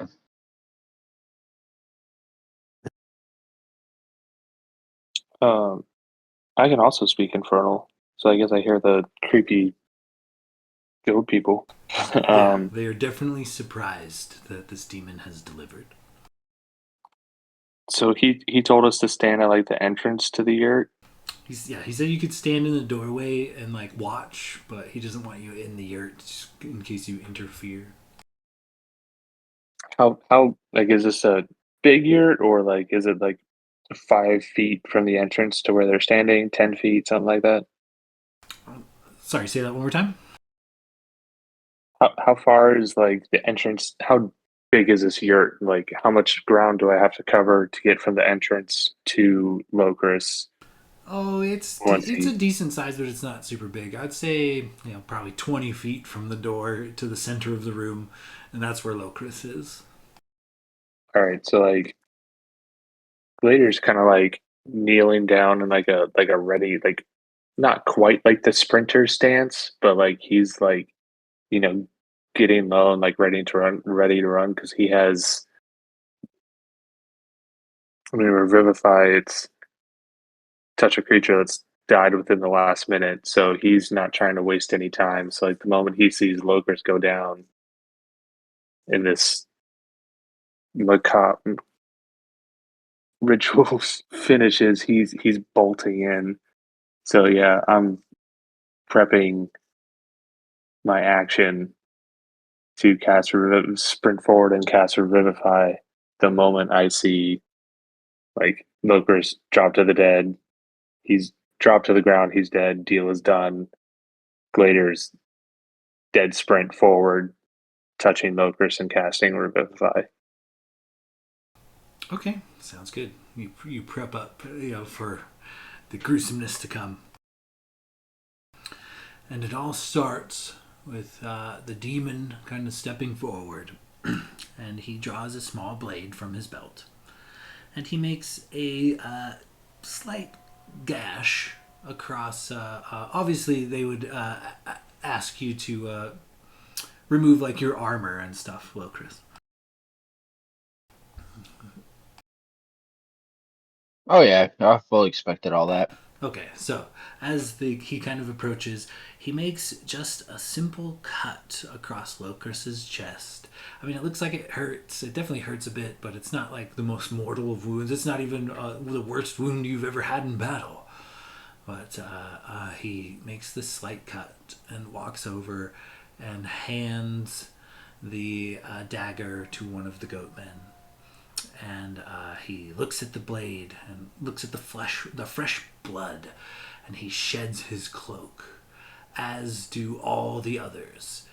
And all at once, kind of neighing and baying, they prounce upon Locris. The dagger gets brought down several times. Blood begins spurting in all directions. It begins to cover these goatmen. And then you realize that's kind of the whole point. You hear the dagger get tossed aside as these goatmen begin plunging their hands into Locris's open wounds, taking his blood and rubbing it all over their faces, their chests, their crotches, their legs. They begin, ripping and tearing at him, literally, like ripping limbs and his open wounds to the point where, and they're rubbing it as if it's lotion. At some point, they rip into his entrails and they begin rubbing his organs and entrails all upon one another, and they're neighing and baying. And those of you who speak Infernal can attest that they keep chanting blood orgy, blood orgy. And these fiends, these devils, rip Locris limb from limb, eviscerating him using the gore as lotion/lube. And about 25 of these goat devils have an outright orgy using, Locris lube, if you will. It takes an hour, and finally, they are done. They shed all of Locris's parts. They rinse themselves. They gather their robes, and they leave. It is just Well, No.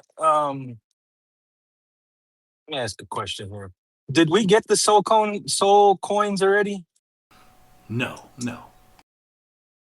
Motherfucker. All right. He said he would pay your way to the next level of hell. He didn't say he would give you any soul coins. What would have happened had Glader So yeah, Glader, you can rushed in there to try and? You can sprint in and try to revivify the mortal paste that is now Locris. Like, there's no really identifiable part of him. A lot of him has been literally torn to shreds. Like, he is gore and viscera. All right, yeah, because if it turned into that fucking craziness, and he wouldn't have been able to get into Because like Revivify, cast, you have to do it quick. yeah, Yeah, it's within a well, minute. But that's what I'm saying. I think that I don't think we would have let it gone on for that long if we knew we couldn't bring him back after a certain point. well, I have raised dead, or I think it's called raised dead. I'm searching for it right now. It's in my I have raised dead, so I can also revive him as long as he's been dead no longer than 10 days. Um, so,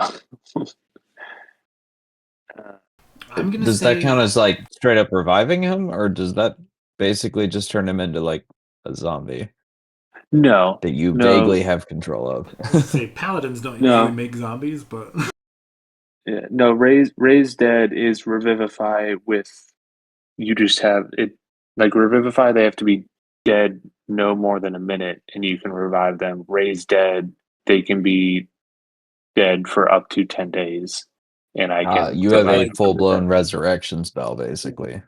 well, Yeah. that's the question though. If he's does Ray's dead, if his body's in pieces, will he be able, are you able to create a new body? That's the conflict here. Because if he's in pieces, it creates a problem. All right, so and here's the exact language of the as far spell. as the revivify goes, I will say like he signed a demonic contract, and in the nine hells, making deals with devils is very similar to making deals, say like in the Feywild. So it's totally reasonable that if you tried to interfere in the ritual, powerful devil magics would have stopped you. So you wouldn't have been able to get a revivify off. Okay.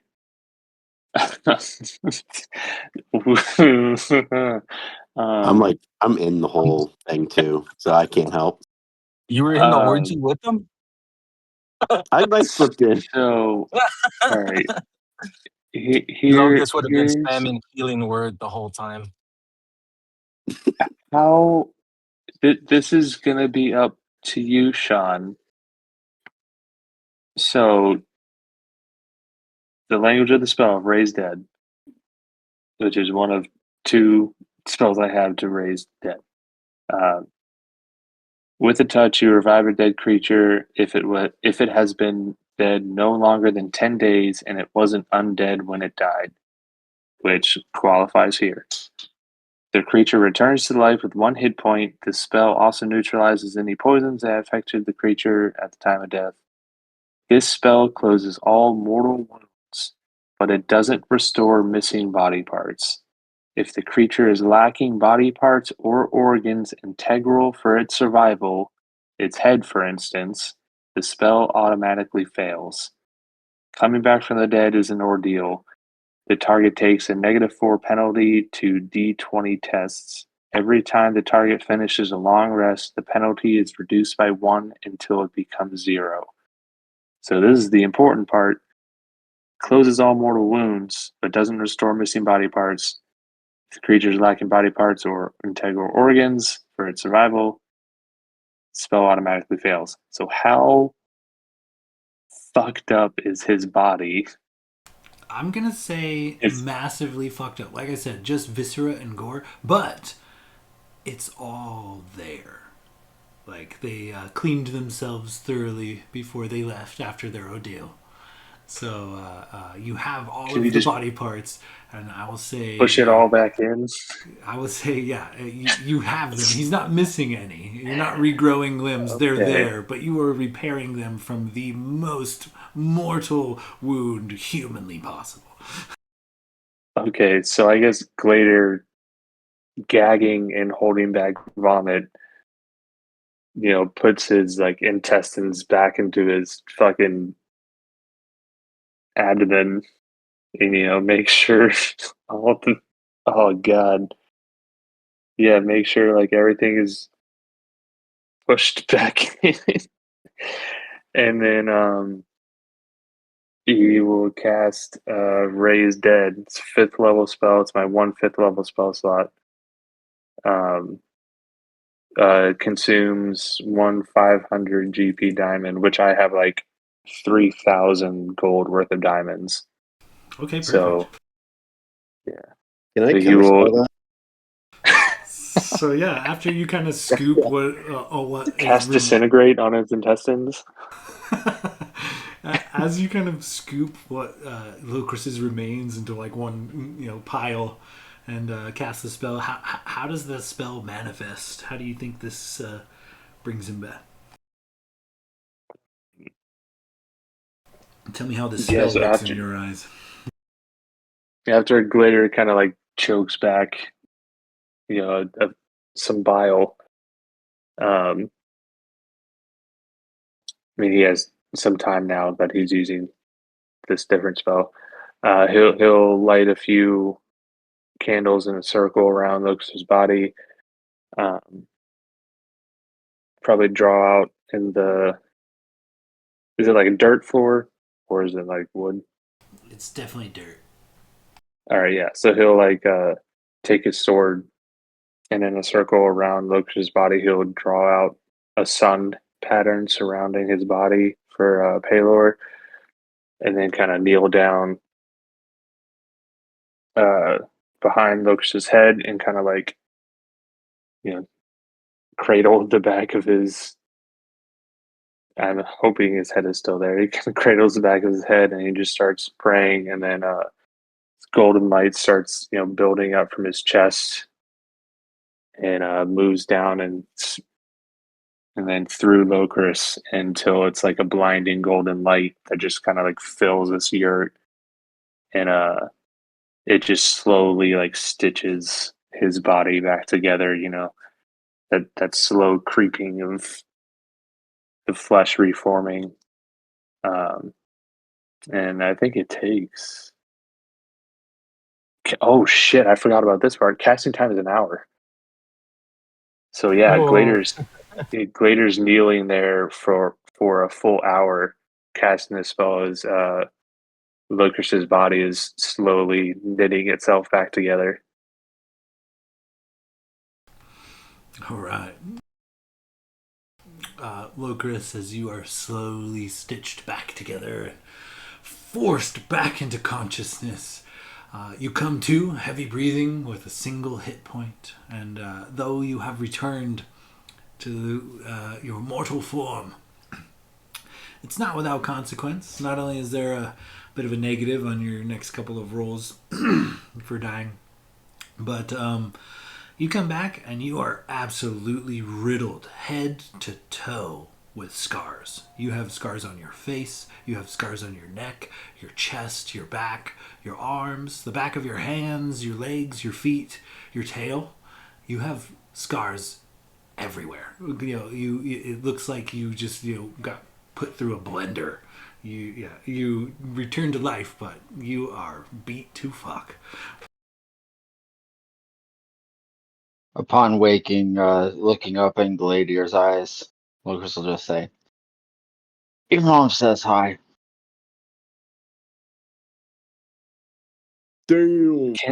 I can't tell if you're being an asshole or if you're being serious, but it's good to have you back, buddy.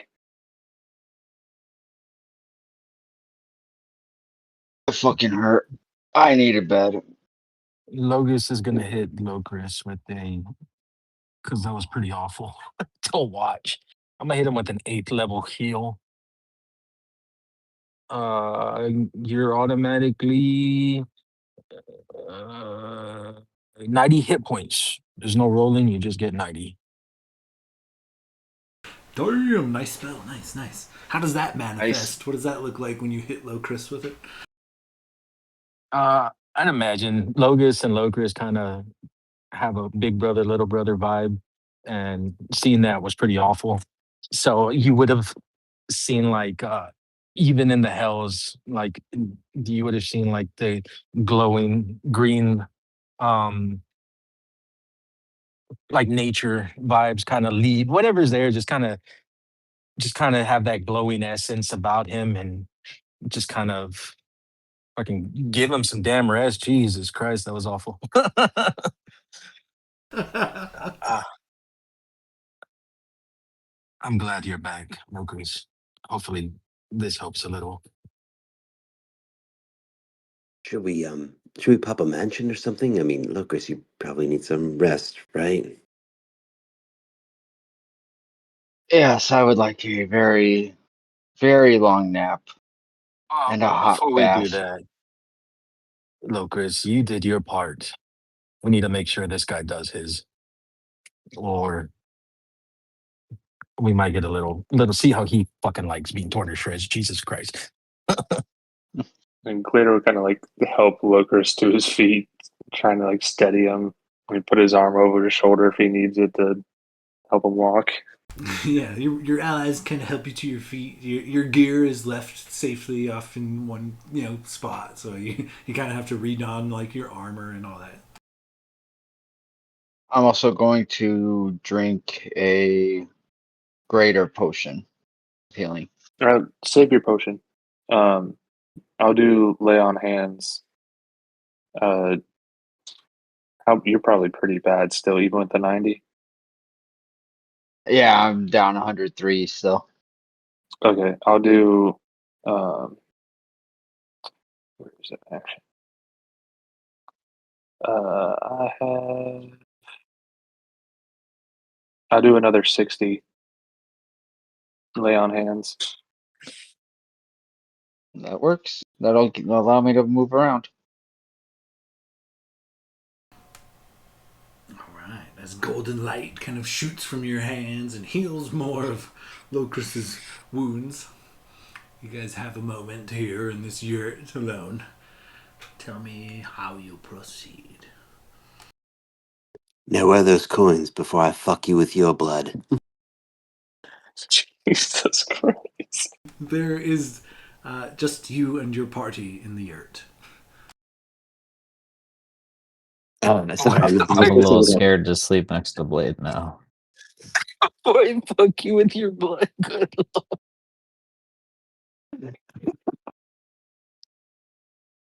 But that Uh, was Blade's pickup line with the girl in her period. It worked. It's worked before. give me your coins before I fuck you with your blood. Jesus Christ. Oh, yeah. Would Hey, where'd he Logus go? would 100% kept tabs. Where did that fucker go? He left with all of the goat folks. Uh, yeah, he went this way, Gladiator. Get your big ass in front. We gotta go find this fucker. Yeah. Blade, help Locust real quick. And I'm going to follow Locust. All right, Locust, you track him. You got better eyes. I'll burst out of the ear. Do I see him? Yeah, as you it's not a very big area. You see him on the other side of the bridge, and he looks to be talking to the devil at the podium. All right, yeah, Logus would have just pointed him out to everyone. And Glader will walk up behind, like walk up to the podium and just take a moment to listen before he acts, but he's definitely ready to act. So just maybe try and listen in and hear if he's actually following through on his end of the deal. Yeah, as you kind of approach, the devil kind of side eyes you, but he doesn't pay you any mind. He hands the devil working the podium a satchel of coins, one of the many satchel of coins that he collected, and then begins heading towards the tavern. The devil at the podium takes the coins and sees you kind of standing there. He's like, "Oh, you and your companions' travel has been paid for. You can leave whenever you're ready. Just come by. I'll take you to the next level."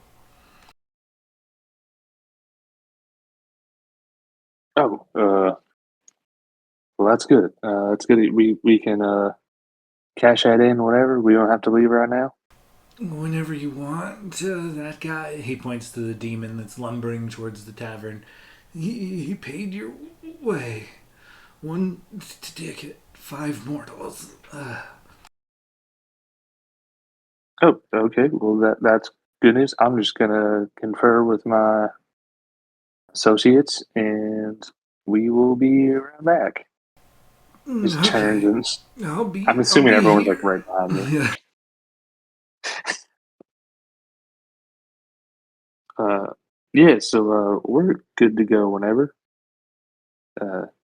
You won't have to go right now. We can get Loker some rest and then head Hey, out. Sean, can I get a vibe on that demon who did all that to Logris?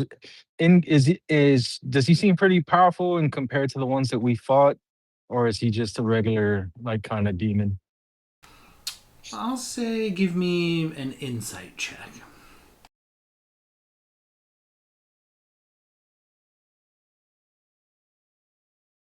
25 total. You're not sure, like, as to like the hierarchy or the power level of demons. You might have to consult Locris for that kind of information. But he is a whole lot bigger and more bulky than the Abishai that you guys had fought earlier. He's 12 feet in height. He looks like he's probably pushing 1,000 pounds of rippling muscle. Like, he looks like a chore. He looks like a pretty powerful devil. What would I know about the next level? Give me a history or a history check with advantage.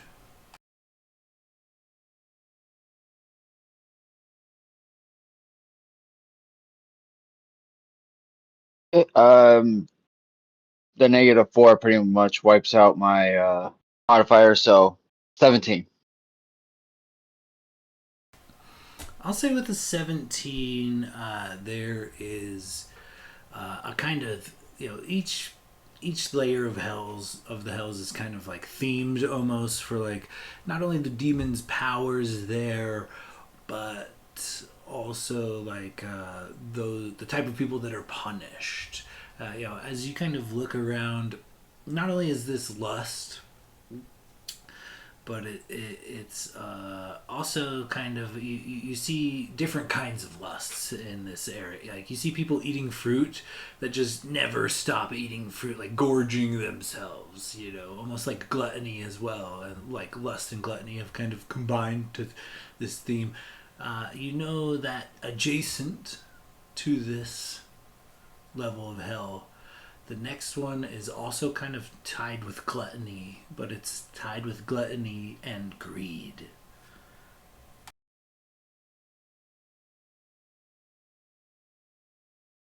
So we can rest here, where you just might experience even worse sex shows than you just watched.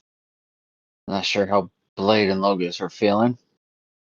Or we can move on and camp there, but you're going to probably deal with a lot more wannabe thieves and whatnot, as it's going to be a very greedy realm.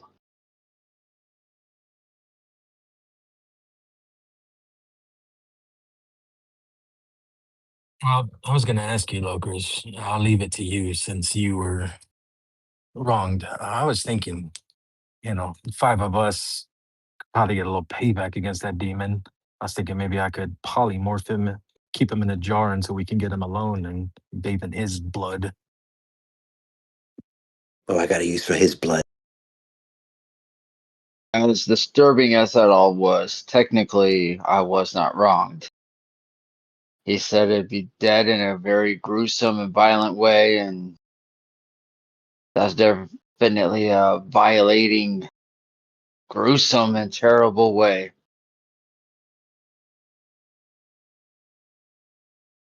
Leave it to you. We can. I can take him with us. I mean, did he say that you'd be sexualized in the whole thing?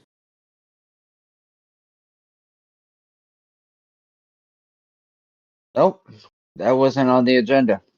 Well, then we keep him. I really don't want to risk your little polymorph popping out as we have a demon lord staring at us. That's fair. Very fair. I'd say we come back and we can finish the job later.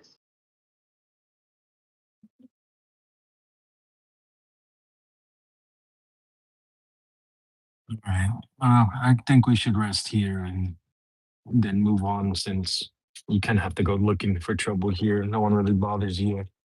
We really don't know what to expect in the next level.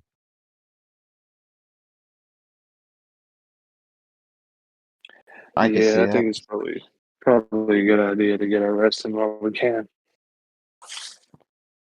Should I pop a mansion? Ultra comfort Yes, for our hero?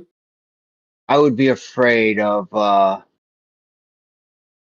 holding a special candlelight to some of the beds in that tavern.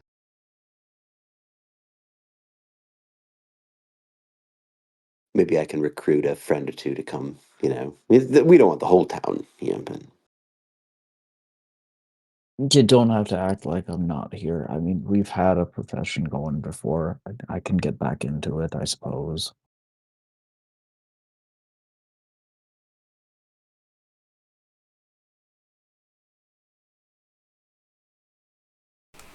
Okay, well, so how do you proceed? Do you prop the mansion or do you head to the next layer of hell? Want to do some gambling? Perhaps there's another yurt with a fucked up sex party. yeah, let's find that place. Fuck that fucking mansion. No, I'm popping the mansion for sure. Definitely getting Locris, his, back to where he was is priority. Excellent. So you pop the mansion, and all of you guys are quickly whisked into this demi-plane of Blade's great mansion with his hundreds of ethereal butlers just kind of tending to every want and need. They start passing out toiletries, towels, and brushes. And, some of them bring you food, some of them bring you booze, some of them massage your shoulders all the way to a hot bath. You guys get fully Blade Silverstream pampered here. Yeah, as soon as we head in, I'm just like, I mean, treat us all as you would, but please focus on my friend here, Locris. He's really seen some harsh days.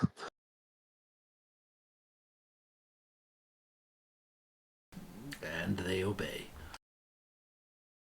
Yep, Locris doesn't say anything. He just takes a bottle of booze, goes to a tub, and takes an incredibly hot bath.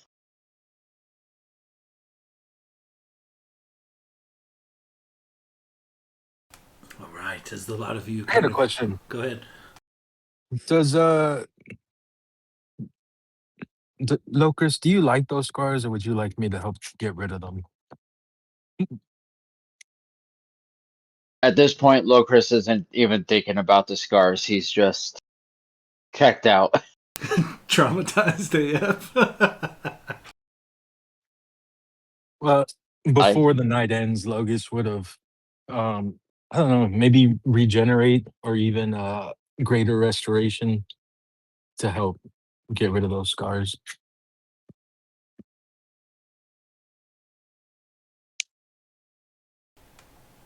I mean, yeah, you could definitely. I think, given the scope of them, it would probably take more than one to get all of them gone, but you could definitely lessen their visibility with like a greater restoration. But it might take a couple to fully remove the scars of hell from one's body.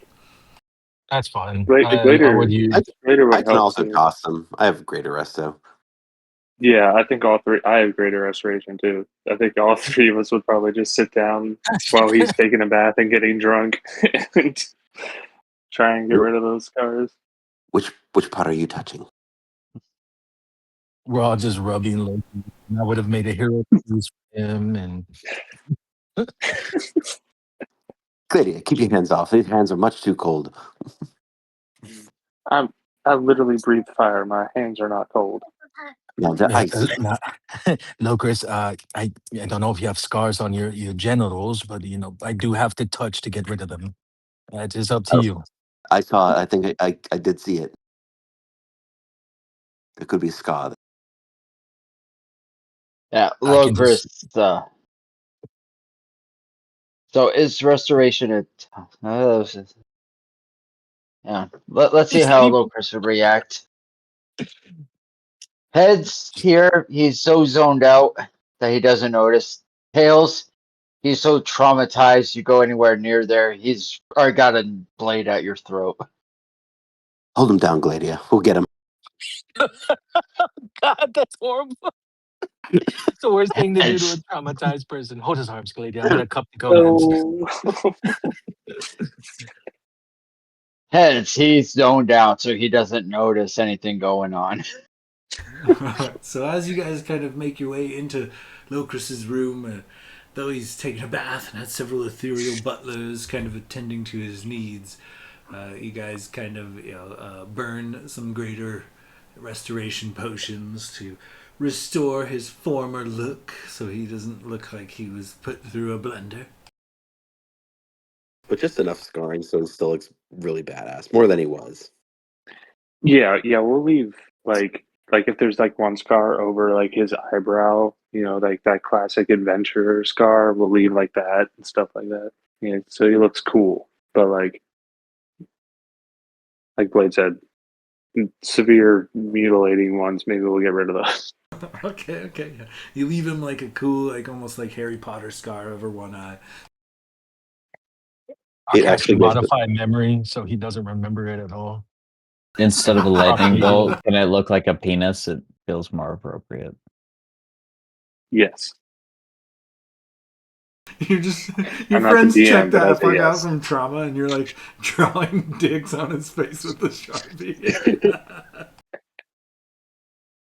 Hey man, to be fair, I'm not drawing dicks on his face. I'm just saying if he's gonna have a scar, if the scar happened to be phallic in nature, it might make for good narrative.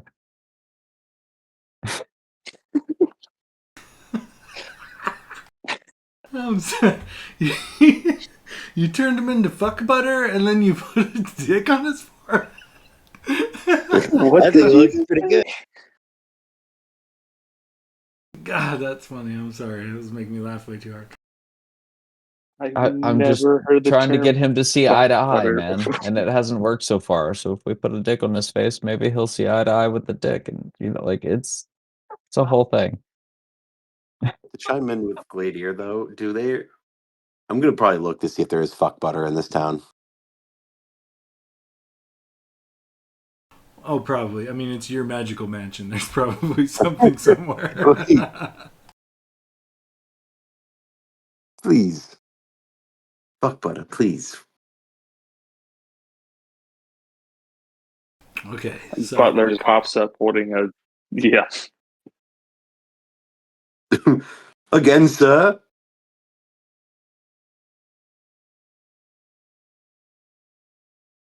okay, so aside from hitting Locris with some greater restoration, kind of returning him to his former look, well, is there anything in particular you guys would like to do before getting this long rest? Levis is for sure doing another Hero's Feast, and everyone gets permanent plus 15 for the next day to their HP. Very nice, very nice. You kind of like you're like Chef Ramses, You're kind of commanding these like ethereal butlers. You have a small army of sous chefs, and you create a badass spread. Everyone eats up and gains the benefits from your meal magic.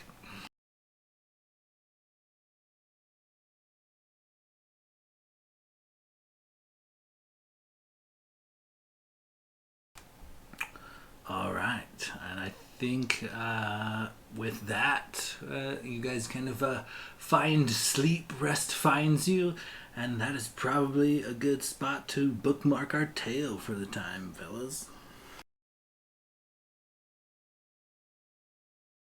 All right, I just gotta remember to mark down. I'm at a -3. That ended on such a dark note. Jesus. Did it It was though? like, I thought it was a pretty bright spot with us talking Oh about yeah. maybe flavoring Logus's scar to be a penis on his face, but That's right. So Bogus. it Why, ended why, it why is that ended on happening a to bright me? note. It ended on a bright note, but the moment right before the bright note was super dark. There was Right before the fuck butter. there was no rape for the record. They used his bodily fluids as lube, but he himself was not penetrated, just torn to pieces. That would have been oh my god. I was sick The as fact hell that you too, had to dude. specify something like that, like He if we resurrected had with a if hole we in his had head or gained a something? following, I think we bolstered it on this episode and then subsequently lost it all in one solid push. Yeah, with Sean's constant on the edge of coming voice, and then goat orgy via blood sacrifice. Yeah, It's a lot. I really don't know how to feel about the situation because like part of me really wants to respect Sean as an artist because he wrote something as tumultuous as basically needing to play every character in this layer of hell as on the edge of coming. But at the same time, he did that to himself, and it makes you wonder. Yeah, he didn't have to do that. That's the funny part. That's He funny. committed to the bit. He committed to the bit. I can He chose just it and imagine went with it. Sean in his little cottage on the mountains of Idaho, just like, you know what? Everyone in this level's up just about to come, but they can't. I can just imagine his old That's lady in the next insane. room listening to him. That's insane to think about. Man. He looks like fucking Charlie Day from It's Always Sunny with his board with all the red With strings. the He's like, arms no, and shit. no, honey, you gotta understand. They have to be edgy. They have to. It won't make It sense of the makes story if they're not sense. about to come. All signs point to this layer of hell. Everybody's just edging It's constantly. lust, honey. You don't understand. What is lust if not coming? No, not Oh, coming. Almost. that's right. That's right. Edging. That's fucking funny. None of you are wrong. All of this happened. The red strings on the wall, the awkward conversations, everything. I can just imagine Four, Sean's wife just looking at him like, what did I do? What did I do here? Where did almost I go 4 wrong? years of D and She's just D over has listening to him led like, to this moment. ready to go when you are. He had planned this since day one. He's like, I need Um, to have a session where everyone is almost coming. that's Literally fucking funny, before the dude. world was made. Hats Bro, off, that's me on Sean. most sessions. I mean, I'd like to see fucking Matthew Mercer do that shit, dude. I want to. I want to see a character created around that. You know. They're just cursed with please, Yeah, next please arc. elaborate. The next arc. The next arc. Next campaign. Is that not just Blade? that It'll would be be a a great curse. curse for one of Blade's children. Be like, your dad was a fucking sleazeball, Now left you can't me come. with a child, and now you're always. Try as you may, you may Counterspell. never come like your father did. Oh, what an origin story, dude. BBEG, the next campaign for sure. Oh, that's even Oh, better. The big bad is one of Blade's kids. Is cursed Oh, to totally. always. I can't Uh, come because of you, father. I figured it out. Wild magic Fireball. sorcerer. So wild magic sorcerer. Dick is the spell focus, and the magic wild tables whatever shoots out of his dick. That's my next character. Except it's 5 of them. The only difference is the race based on who Blade fucked in this campaign. well, I mean, we have a really wide pool of races to choose from. Exactly. There's still Every creativity. NPC and character. Yeah, Blade left us options. It could be like a whole undead run, even because got freaky in the Shadowfell. Also, for the Yeah, with the record, pirate orgy in the Shadowfell. yeah, for the record, this is not the dude, first orgy in this campaign. What the fuck, you guys? It's the Nobody said first it was the blood first orgy. one. What are you talking about? It's the I first feel blood like that was orgy, like bro. week 1. Like the No, first fifth time we did orgy. the first time we did something right and went back to a tavern and Blade busted out the loot, he got lucky. Yes. And I'm pretty certain that was the first orgy of the campaign. So you can see why I want to get it down, in the house. Check it off the list. That's not a bad session 99, fellas. 99 sessions. We've been at this for almost 4 years. Yeah, what the fuck are you gonna That's do for crazy. session 100? I feel like it's got to be something special. Bro, the next session is going to be fucked up. I promise you Speaking it's going of, to be how fucked are up. we? This whole More session fucked was up. just you edging the whole time. It was 3 hours of edging, Sean. We're on What on is fucked level up in comparison? we are I'm on level assuming some fucking of the 2. jokes That's finished. it. Level fucking 2. I got 7 more levels of crazy shit to throw at you guys. I mean, I guess you got lost out of the way early, which is probably for the best, just based on that cardinal sin. But like, how do you top this, man? You jumped the shark real early. Listen, Oh, gotta don't be more challenge levels. Sean. I'm scared.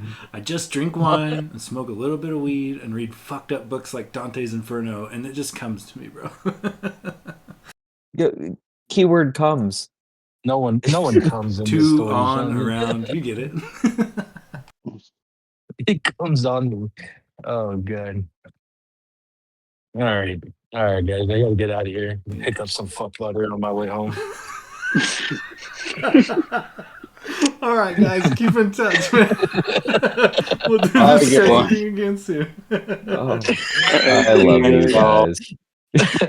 Later, guys. But